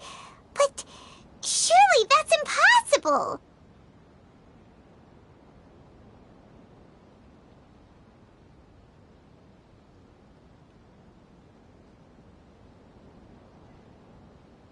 Right! You can't just rewrite history! All that stuff happened already in real life!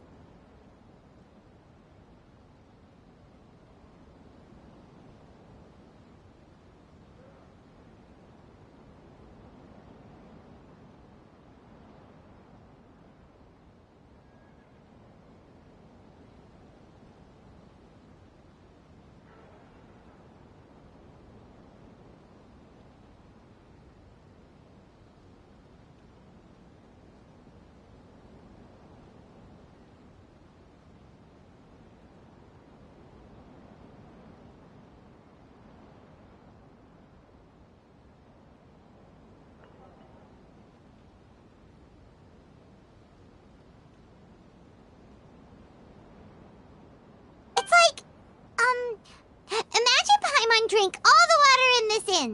Even if no one was there to see it, Paimon would sure as heck remember drinking it. So, why does Paimon still have a bad feeling about this? Paimon can't help but feel scared about what he might do.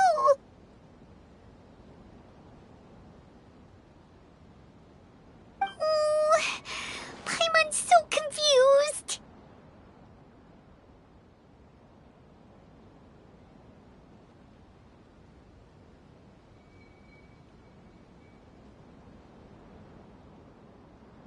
Huh? Ah!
he'll actually succeed, right? Otherwise, won't everyone who's connected to him be affected too?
There's nothing we can do about it at this point. Hey, have you got any ideas on what we should do next? Seems like now there's nothing left for us to do but to go to sleep. But Paimon's still so worried. Paimon won't be able to sleep a wink tonight.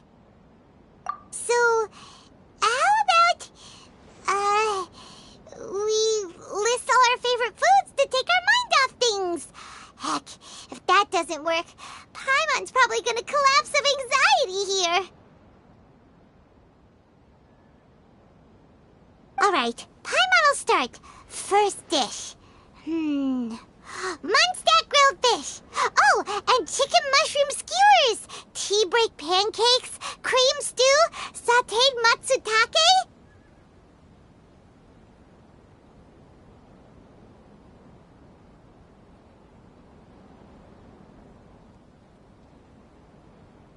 Andrean chili chicken. Almond tofu. Satisfying salad.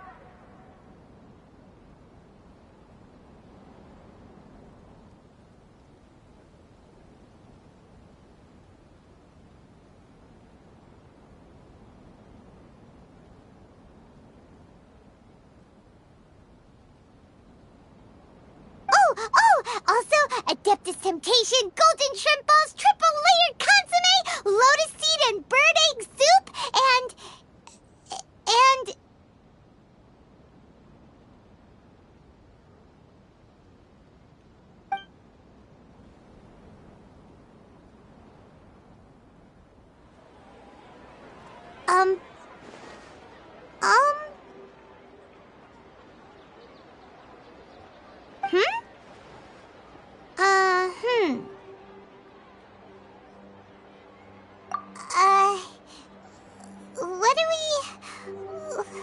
What was Paimon supposed to be doing just now? Paimon was, talking? Huh.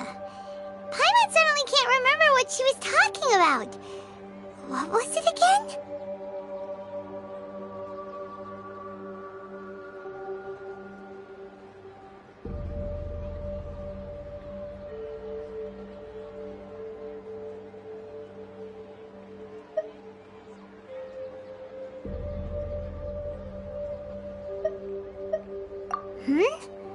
The Balladeer?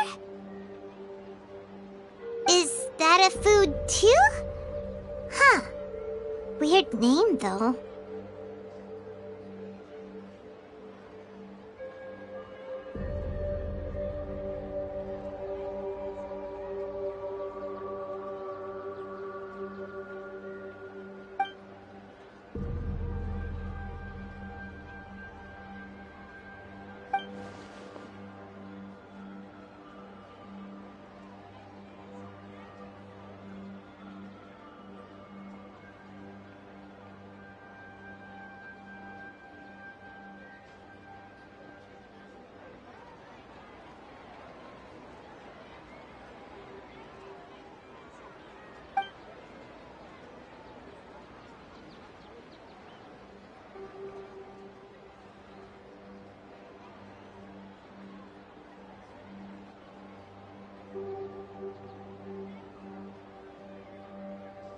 What's wrong?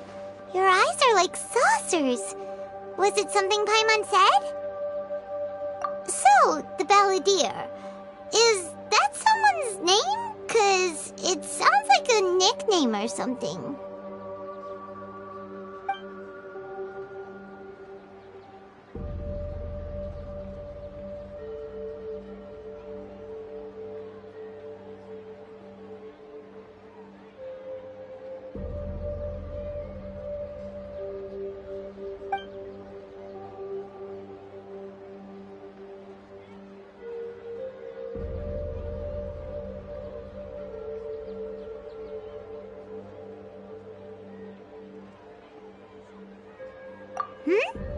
Okay, sure. Where are we going?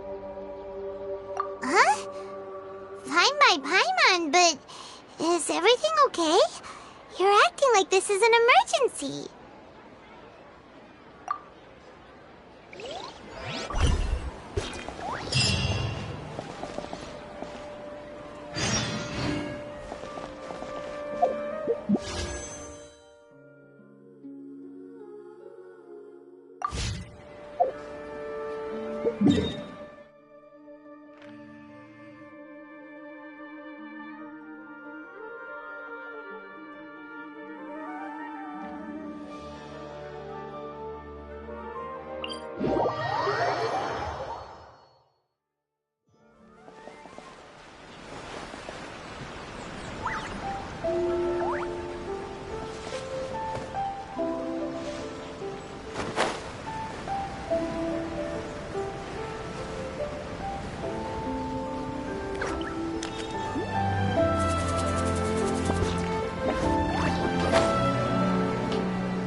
It's been a while. Of course. Go ahead.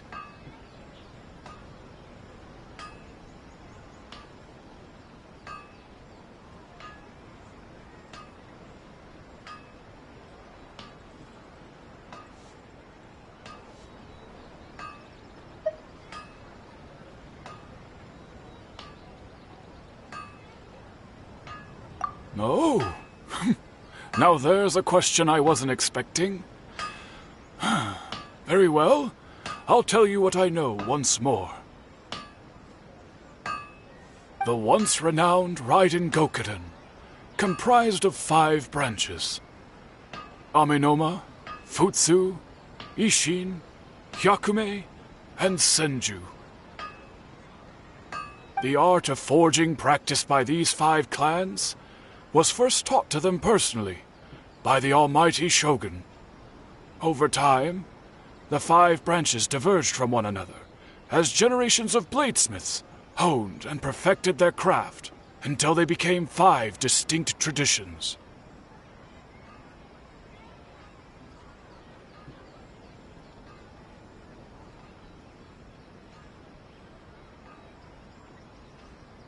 Most of the great swordsmith clans of old have since fallen into decline, and for a long time, only the Amenoma branch kept its art alive.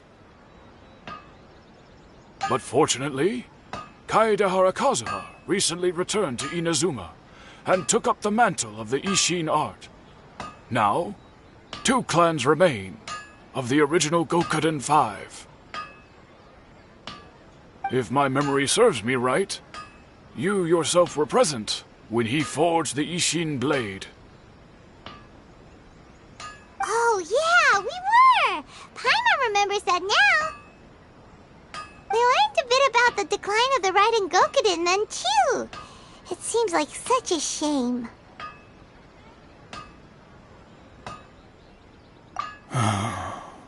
That, my friends, is a tragic tale indeed.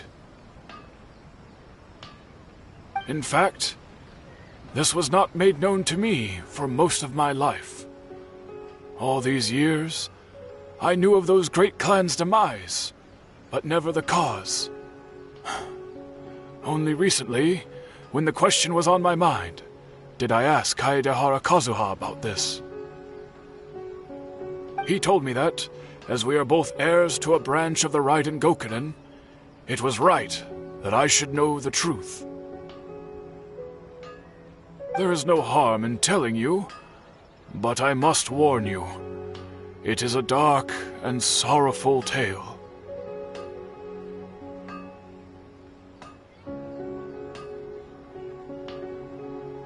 The Raiden Gokunin were the targets of a murderous rampage by a vengeful bladesmith. Vengeful? Why? 400 years ago, so I'm told, there was a catastrophic malfunction in Tatarasuna's furnace. One brave swordsmith heard the commotion and chose not to flee, but he rushed to the scene, hoping to prevent a disaster. Tatarasuna was home to a state-of-the-art forging and smelting operation in that day, and overseeing it was the armory officer. His surname was Niwa, though he had family ties to the Kaedehara clan.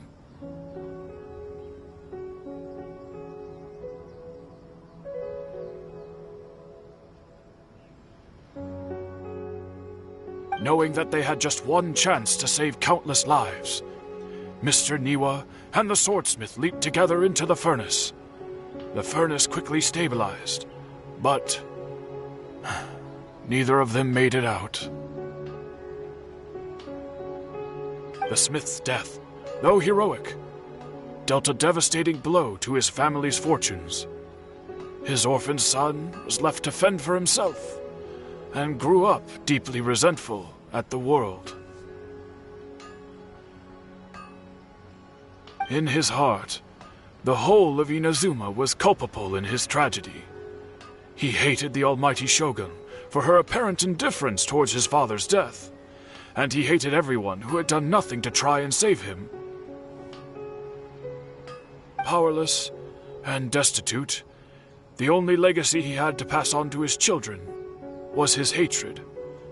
Generation after generation bore this grudge, living in utter misery.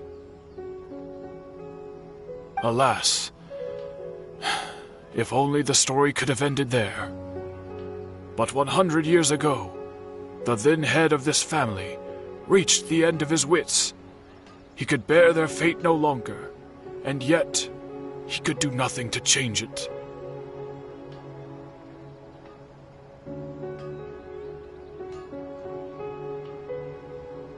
Finally, he made a drastic decision to take revenge on the Raiden Gokunin. In doing so, he sought to vent his pent-up anger and shake the very foundations of Inazuma's forging industry. In his fury, he murdered indiscriminately, killing even bladesmiths from the Hyakume clan which he belonged to. His goal was absolute, the devastation of all of the Raiden Gokunin.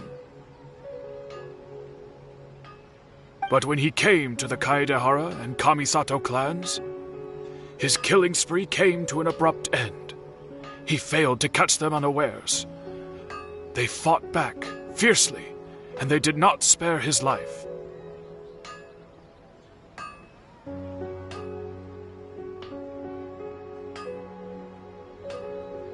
That is why the Kaedehara clan and their Ishin art survived that day. I suppose they were the lucky ones, under the dire circumstances.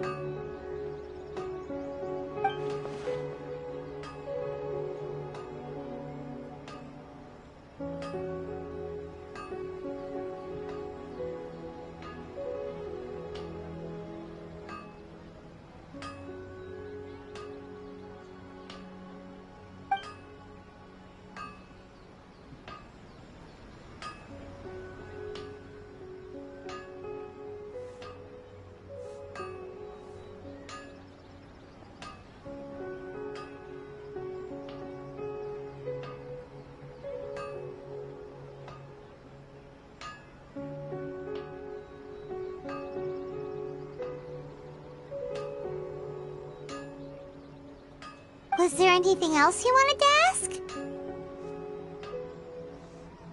Kazuha?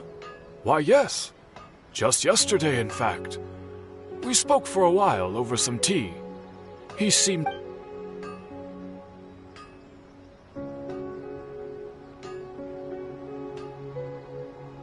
My pleasure. Don't tell Paimon.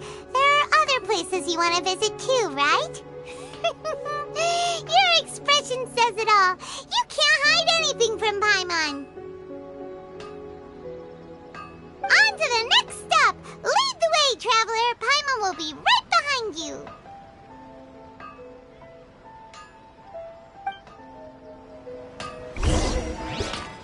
Okay. Unlimited patience, full power to move mountains.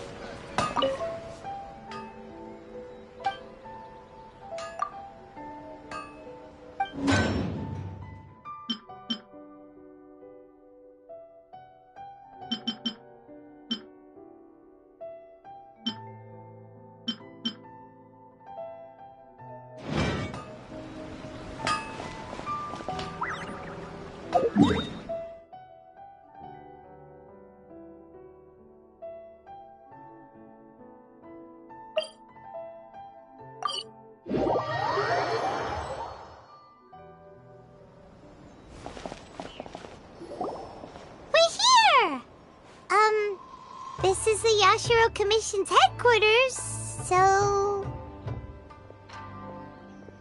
Traveler! It's been a while.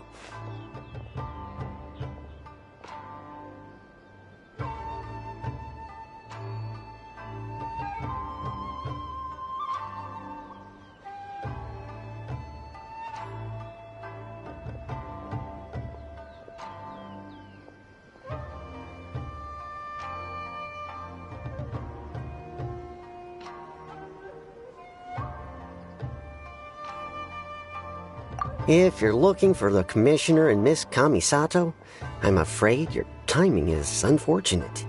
They're not here right now. Are they out on business? The Commissioner is out on business, and Miss Kamisato is standing in for some meetings in the Commissioner's place. If it's urgent, you're welcome to wait inside until they get back. What do you think? Shall we go in?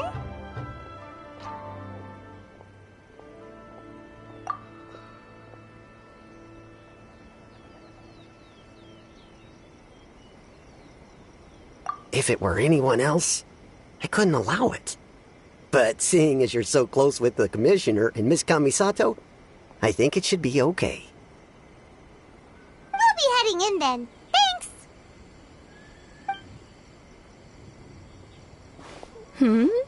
Hello, dears. Is there something you want to say?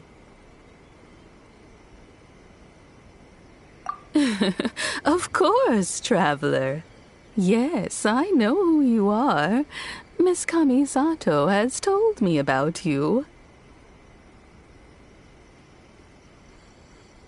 What would you like to know? Oh, they're both very well indeed.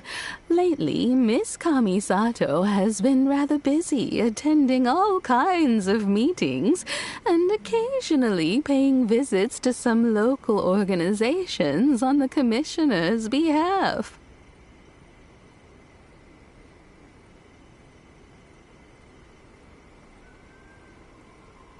As for the Commissioner himself, well, you know, busy as ever. That much hasn't changed. Although he does seem to be in a rather good mood these days. So pretty much business as usual in the Yashiro Commission, huh?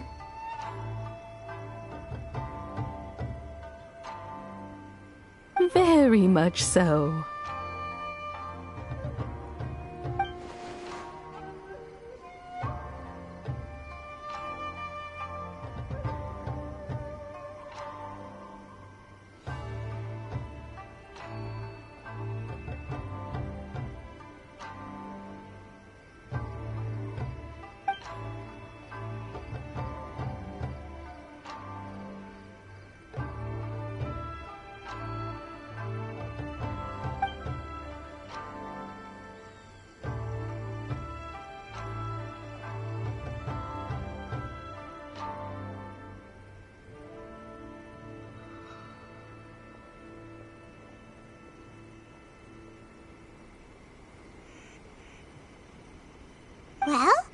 got any more questions? You're very welcome. In fact, I would love nothing more than for you to come and visit more often. But I'm sure you must be far too busy to have time for that. Miss Kamisato talks about you all the time. She seems so thrilled to have you as a friend, and she's always saying how talented you are and how much she admires you.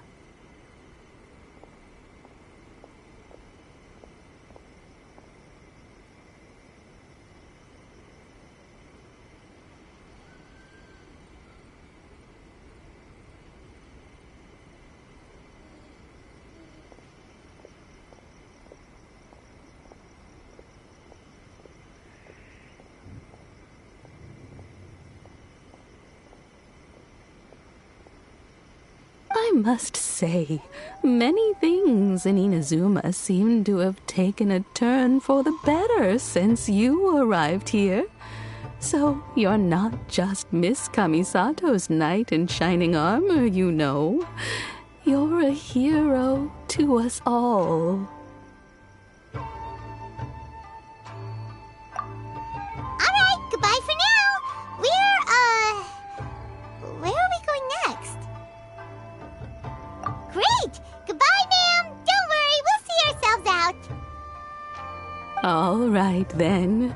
Take care now. Hope to see you soon.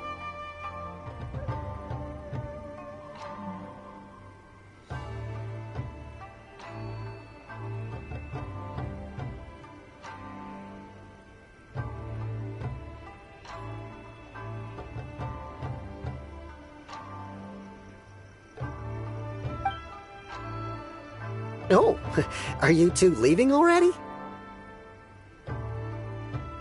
Yep, everything's taken care of now. Don't worry.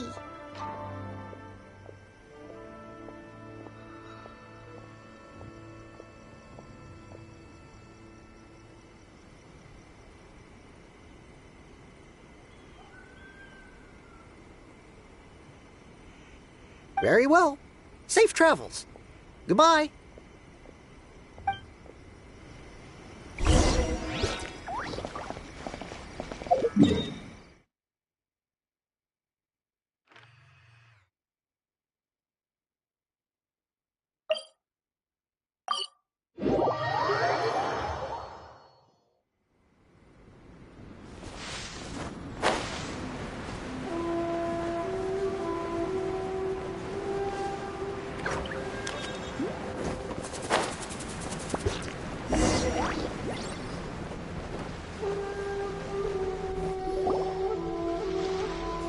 Do I have company? What kind of person comes to a place like this and just spaces out? Let's find out. Come on, let's ask this guy.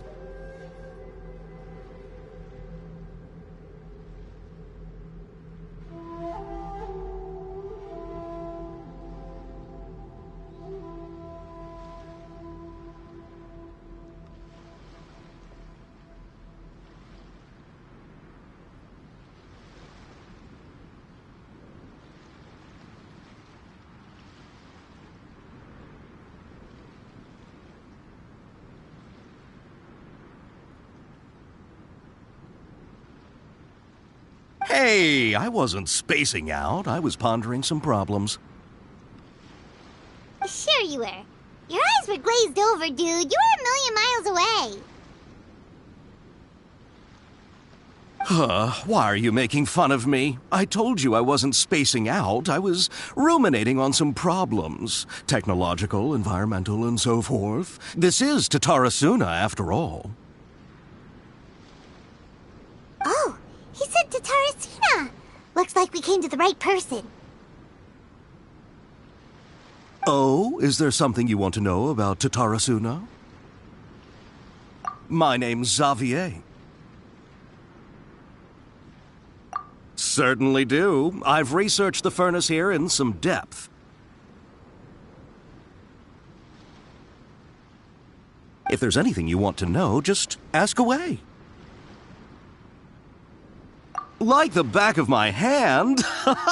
Make no mistake, I have been here a good many times before.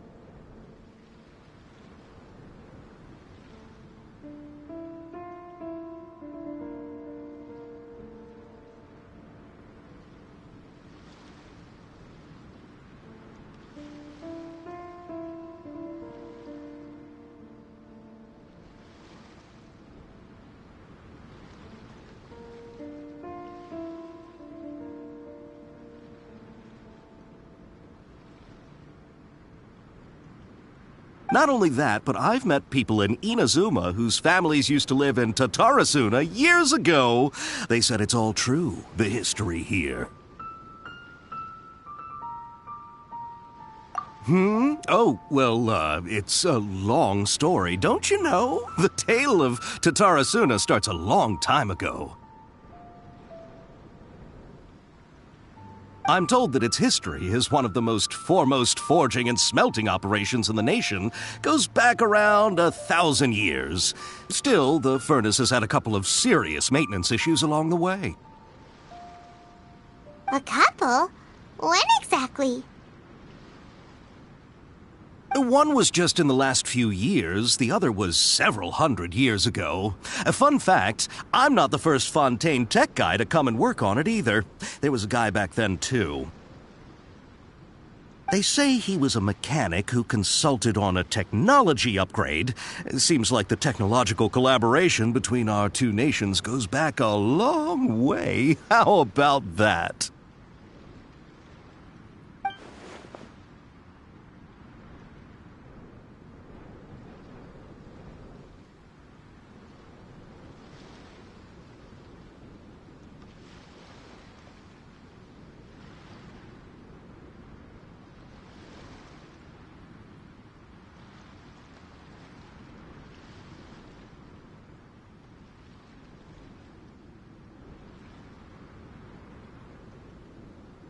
Hey, weren't you gonna ask Xavier something about Tatarasuna? Come on, ask already! Oh, I didn't realize you two were here for a history lesson.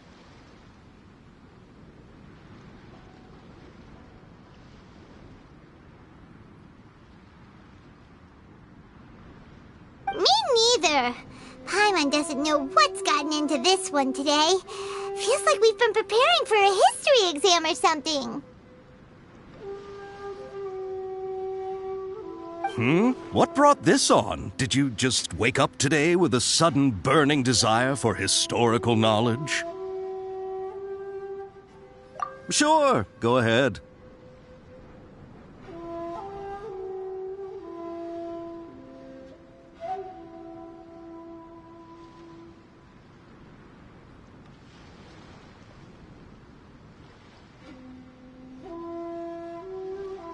A kabuki mono?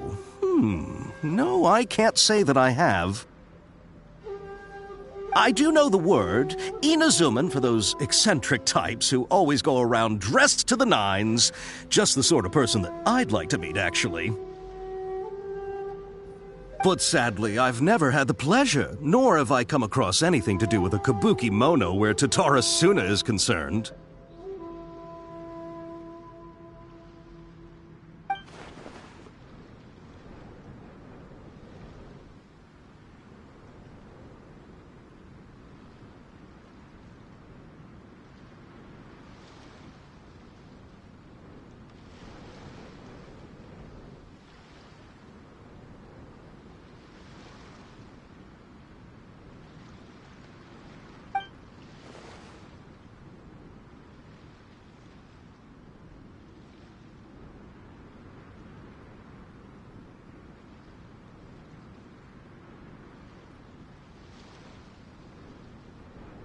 Of course! Don't mention it.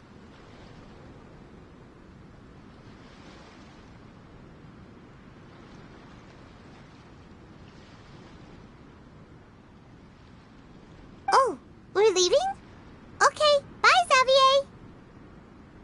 Oh, you're most welcome. More than happy to help. Farewell.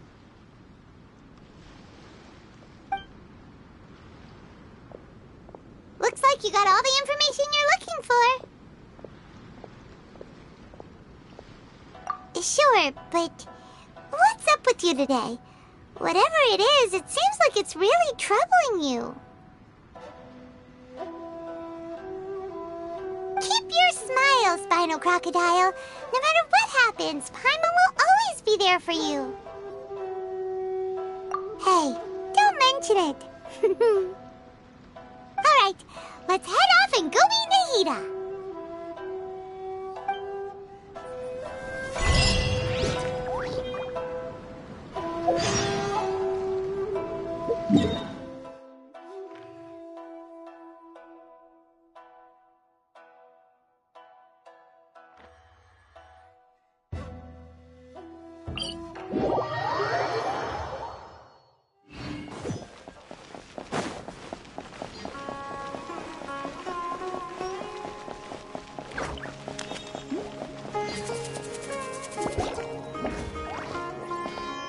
Hey, it's them!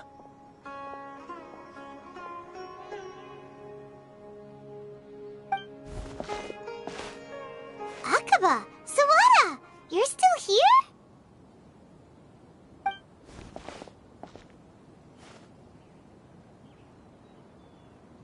Indeed we are. If you have a moment, we'd love for you to join us once more. We have time. What do you want to talk to us about? It's the same topic we discussed last time. Obviously. Still looking for more info about Tatarasuna, huh? Should we join them?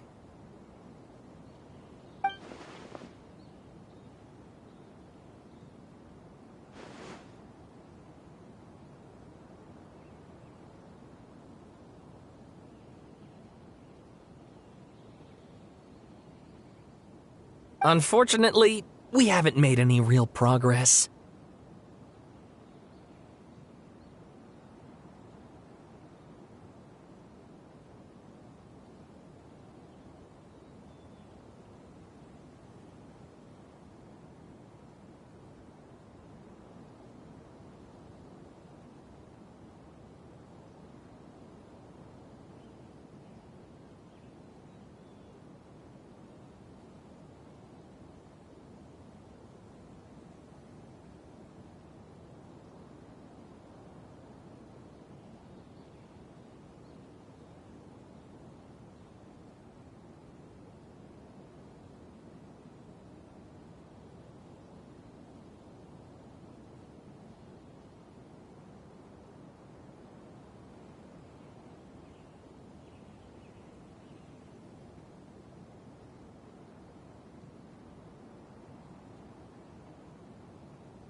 Huh? Oh, of course.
I presume you'll want to read mine as well.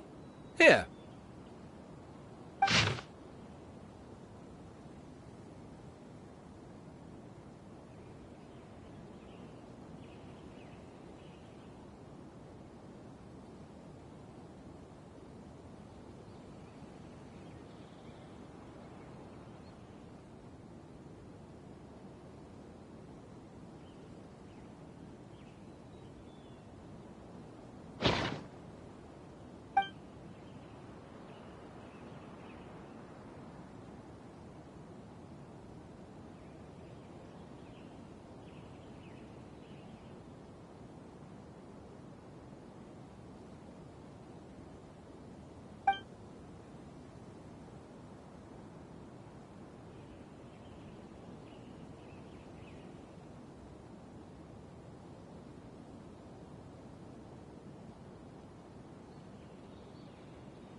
Well, what do you think? Hey, Traveler. Remember how last time Akaba was saying how he wished he could gather more information about all this? Well, we just got back from Inazuma. So how about we tell them what we learned? What did you find out? Something big? It's a long story. Basically, we have some friends in Inazuma, and...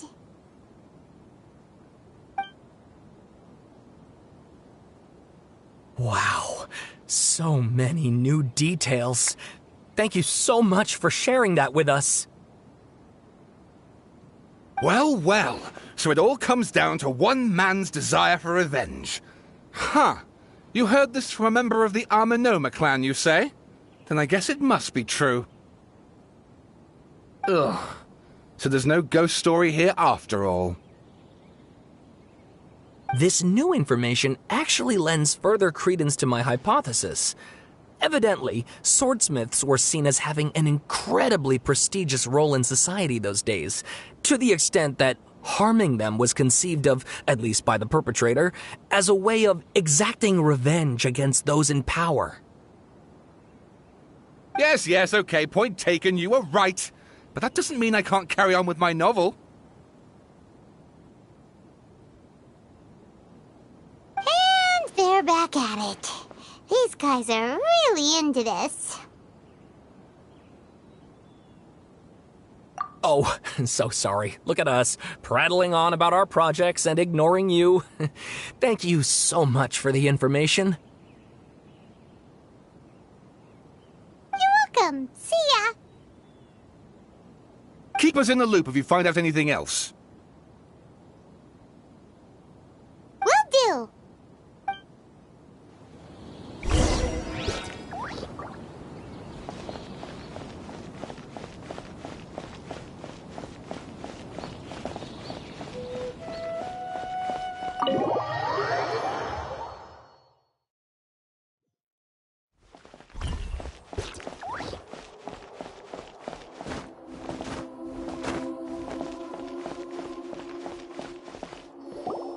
Nahida, we're here! Traveler, Paimon, how have you been? Ugh, where to start? Paimon hasn't had a moment's rest this whole time. That night, we ended up chatting and chatting until suddenly the sun was up. And then she decided she wanted to go to Inazuma. The Balladeer? It sounds like some kind of code name.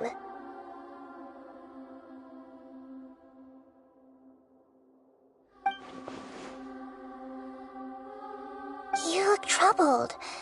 Is there something you need to tell me?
quite a story. So, this puppet known as the Balladeer erased himself from Irminsul, hoping that he could change the past. But how was he even able to do that? As the traveler said, he very nearly became Sumeru's deity. Admittedly, I remember it a little differently. I don't recall finding anyone inside the machine after we defeated it. Nevertheless, it does make sense. If someone were to successfully erase themselves from Irminsul, the world would change to reflect the new reality. So, you believe this person really existed, and we just don't remember him because, well, because he literally changed the world? Yes. Theoretically speaking, it is possible to do this. But I'm struggling to imagine the kind of person who would dare go through with it.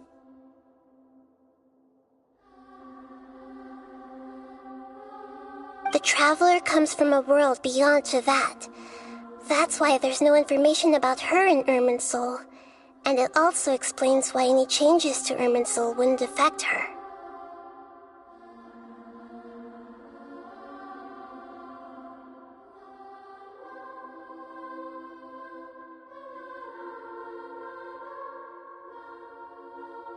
So if there's anyone in the world capable of retaining memories from a past that has been rewritten, it's you. It's quite incredible when you think about it.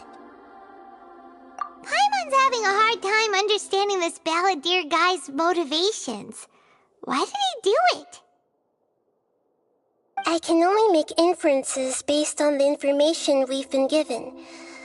As for what kind of person he was, only you remember that.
Something else worrying you? Something that you can't share?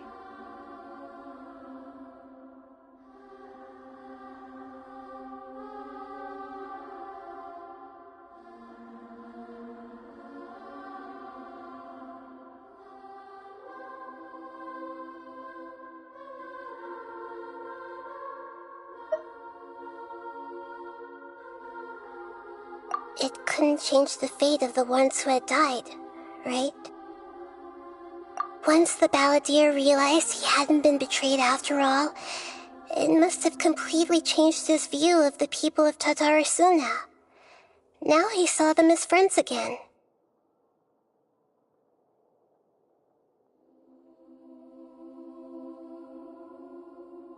He couldn't keep hating humans after that, and if he thought there was a chance he could save his old friends, it would be hard not to try.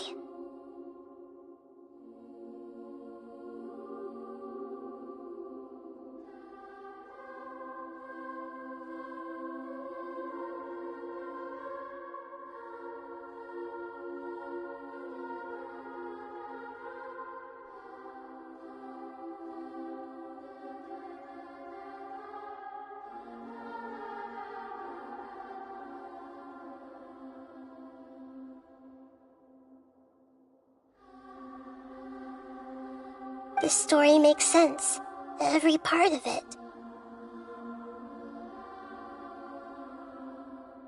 The balladeer tried to achieve godhood with the doctor's help. He was unsuccessful, but retained the power to connect with Irminsul. That power then enabled him to change what was recorded in Irminsul and erase himself, even though he didn't have much strength left. Yeah, it does make sense, but it still ended in tragedy for his friends. It just feels so hopeless. He gave everything to do this, but it seems like he got nothing in return.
Please wait a moment. I want to check something. Found it. This should be the one. It turns out that I have a strange way of confirming everything she has told us. What is it? A record from a personal collection. It was tucked away in a corner. You should take a look.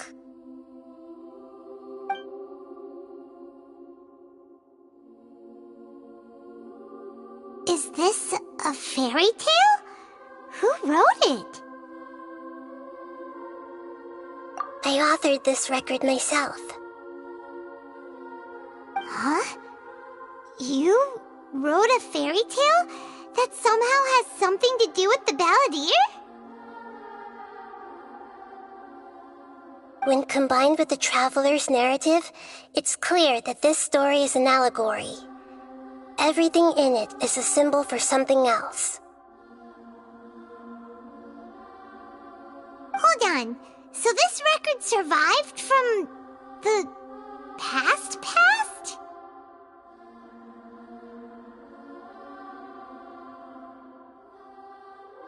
Yes.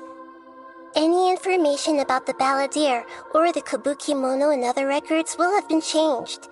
But I wrote this story in a way that means it was left intact. Changing the information in Irminsul changes to that. But Irminsul can't change information that was well hidden in advance. I guess I must have written this story as a backup before the Balladeer entered Irminsul. That's incredible! What a great idea!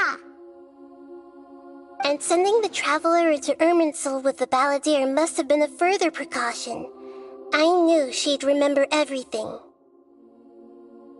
This story is abstract enough that it still resonates with the present information recorded in Irminsul. But if we connect all the different pieces together, the true story that emerges is the one she told us, the now erased life of the Balladeer.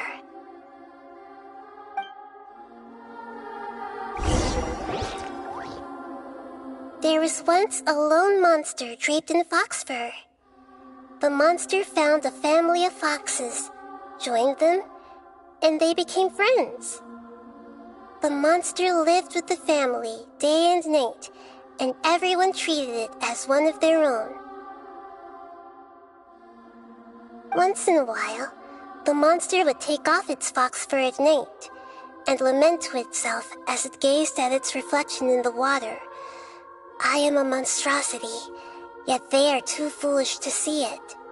I pity them. But the monster soon found solace when another came to live among the foxes who was not their kin. A kitten, carved from the wood of a white tree who had been abandoned by the humans.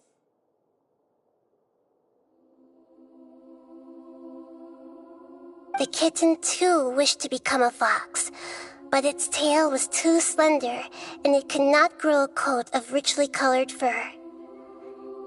Yet when the other foxes saw this, they spoke words of comfort to the kitten. Even without a tail and fur like ours, you are still one of us. Furious at this happy resolution, the monster lit a fire on the mountain. The terrified animals panicked as the fire spread. The only way to extinguish the flames was to make a sacrifice. A gray fox stood up and addressed the monster. It said, "You are the cleverest among us. Surely you can help us find a way to solve this." The monster smiled, led the fox toward the fire, and murdered it. The gray fox's heart was turned into a beautiful drop of water, clear, spotless, and pure.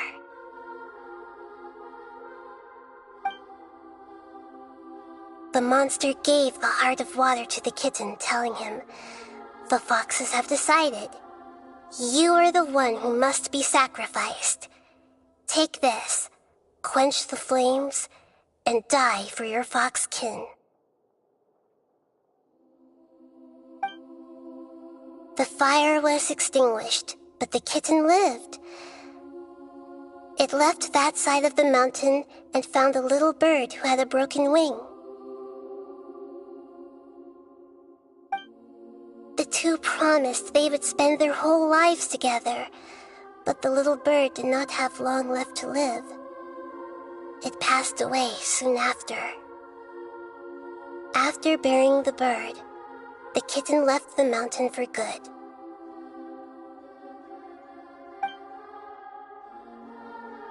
Never again would it cherish a single creature nor a single blade of grass that stood on that mountain. The kitten spent the nights wandering aimlessly, gnashing its teeth at the moon. How it wished to swallow the moon and devour the moonlight. If the world could only return to darkness, then it would finally be peaceful and content. I will become the new moon, the answer to everything. Then, no one will know that there were once birds, foxes, and cats in this world. And no one can know that they were different.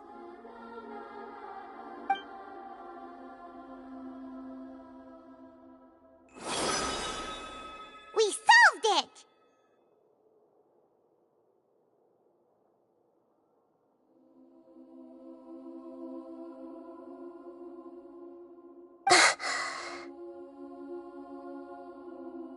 I remember now. This is not just the Balladeer story. It is his very own memories. I made a backup so that it would be preserved no matter what happened.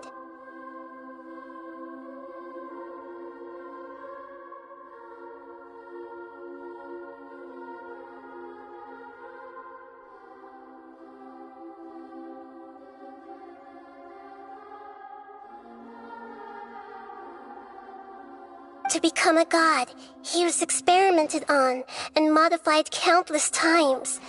It was brutal torture, and the only reason he was able to survive is that he was a puppet.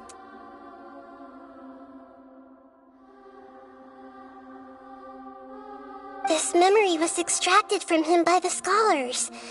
Presumably, they kept it to have something to defend themselves with.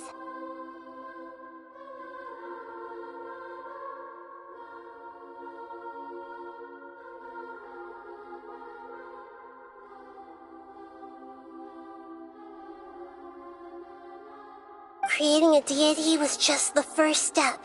Some of them wanted to be able to control it. That's why they backed up his memory for later use. I buried it deep inside one of my own dreams, and then hid it inside an allegorical story so that it wouldn't be altered. It's hard to believe that this person really existed, let alone that he tried to get rid of us on more than one occasion. Paimon has no memory of him at all. He completely vanished like a puff of smoke. The Balladeer agreed to help me look for information about the Descenders, and although he was unsuccessful, he still helped you. Before he vanished, he confirmed an important detail, that Conria was where your twin first came into this world. We still don't know how the change to Irminsul will affect the senior ranks of the Fatui, but in all likelihood, they won't even remember their own Harbinger.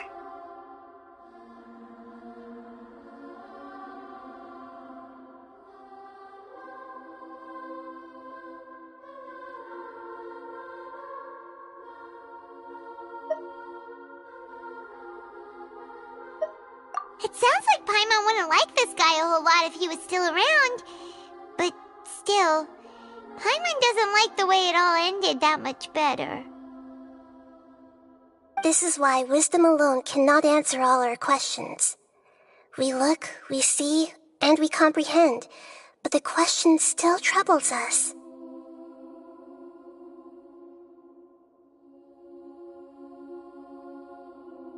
So the answer is not everything.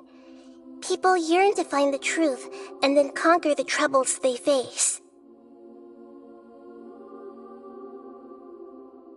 When you give someone the truth, you give them a chance to choose their own destiny. To others looking on, this may seem like a pointless endeavor, but for him, the chance to act on his desire to disappear must have meant a lot. Never forget that even when we walk beneath dark clouds along a road filled with suffering, the light of wisdom is always there, guiding us toward a better destination.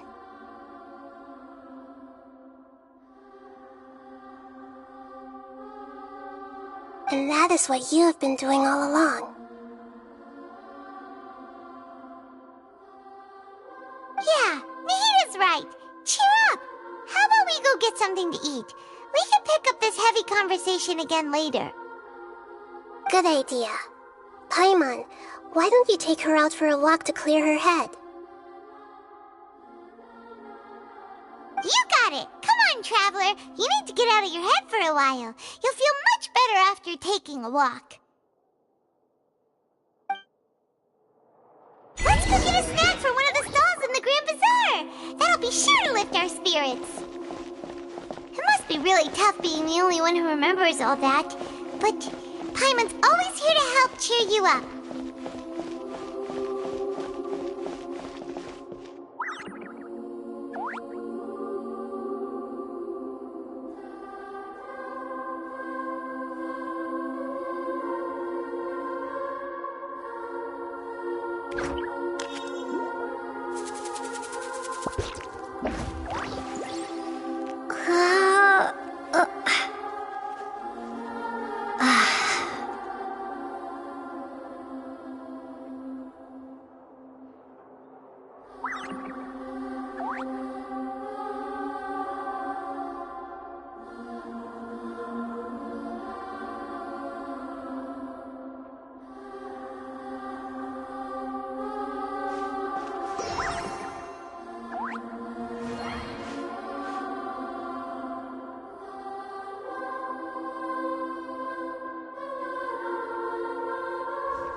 Ad Astra Abyssosk.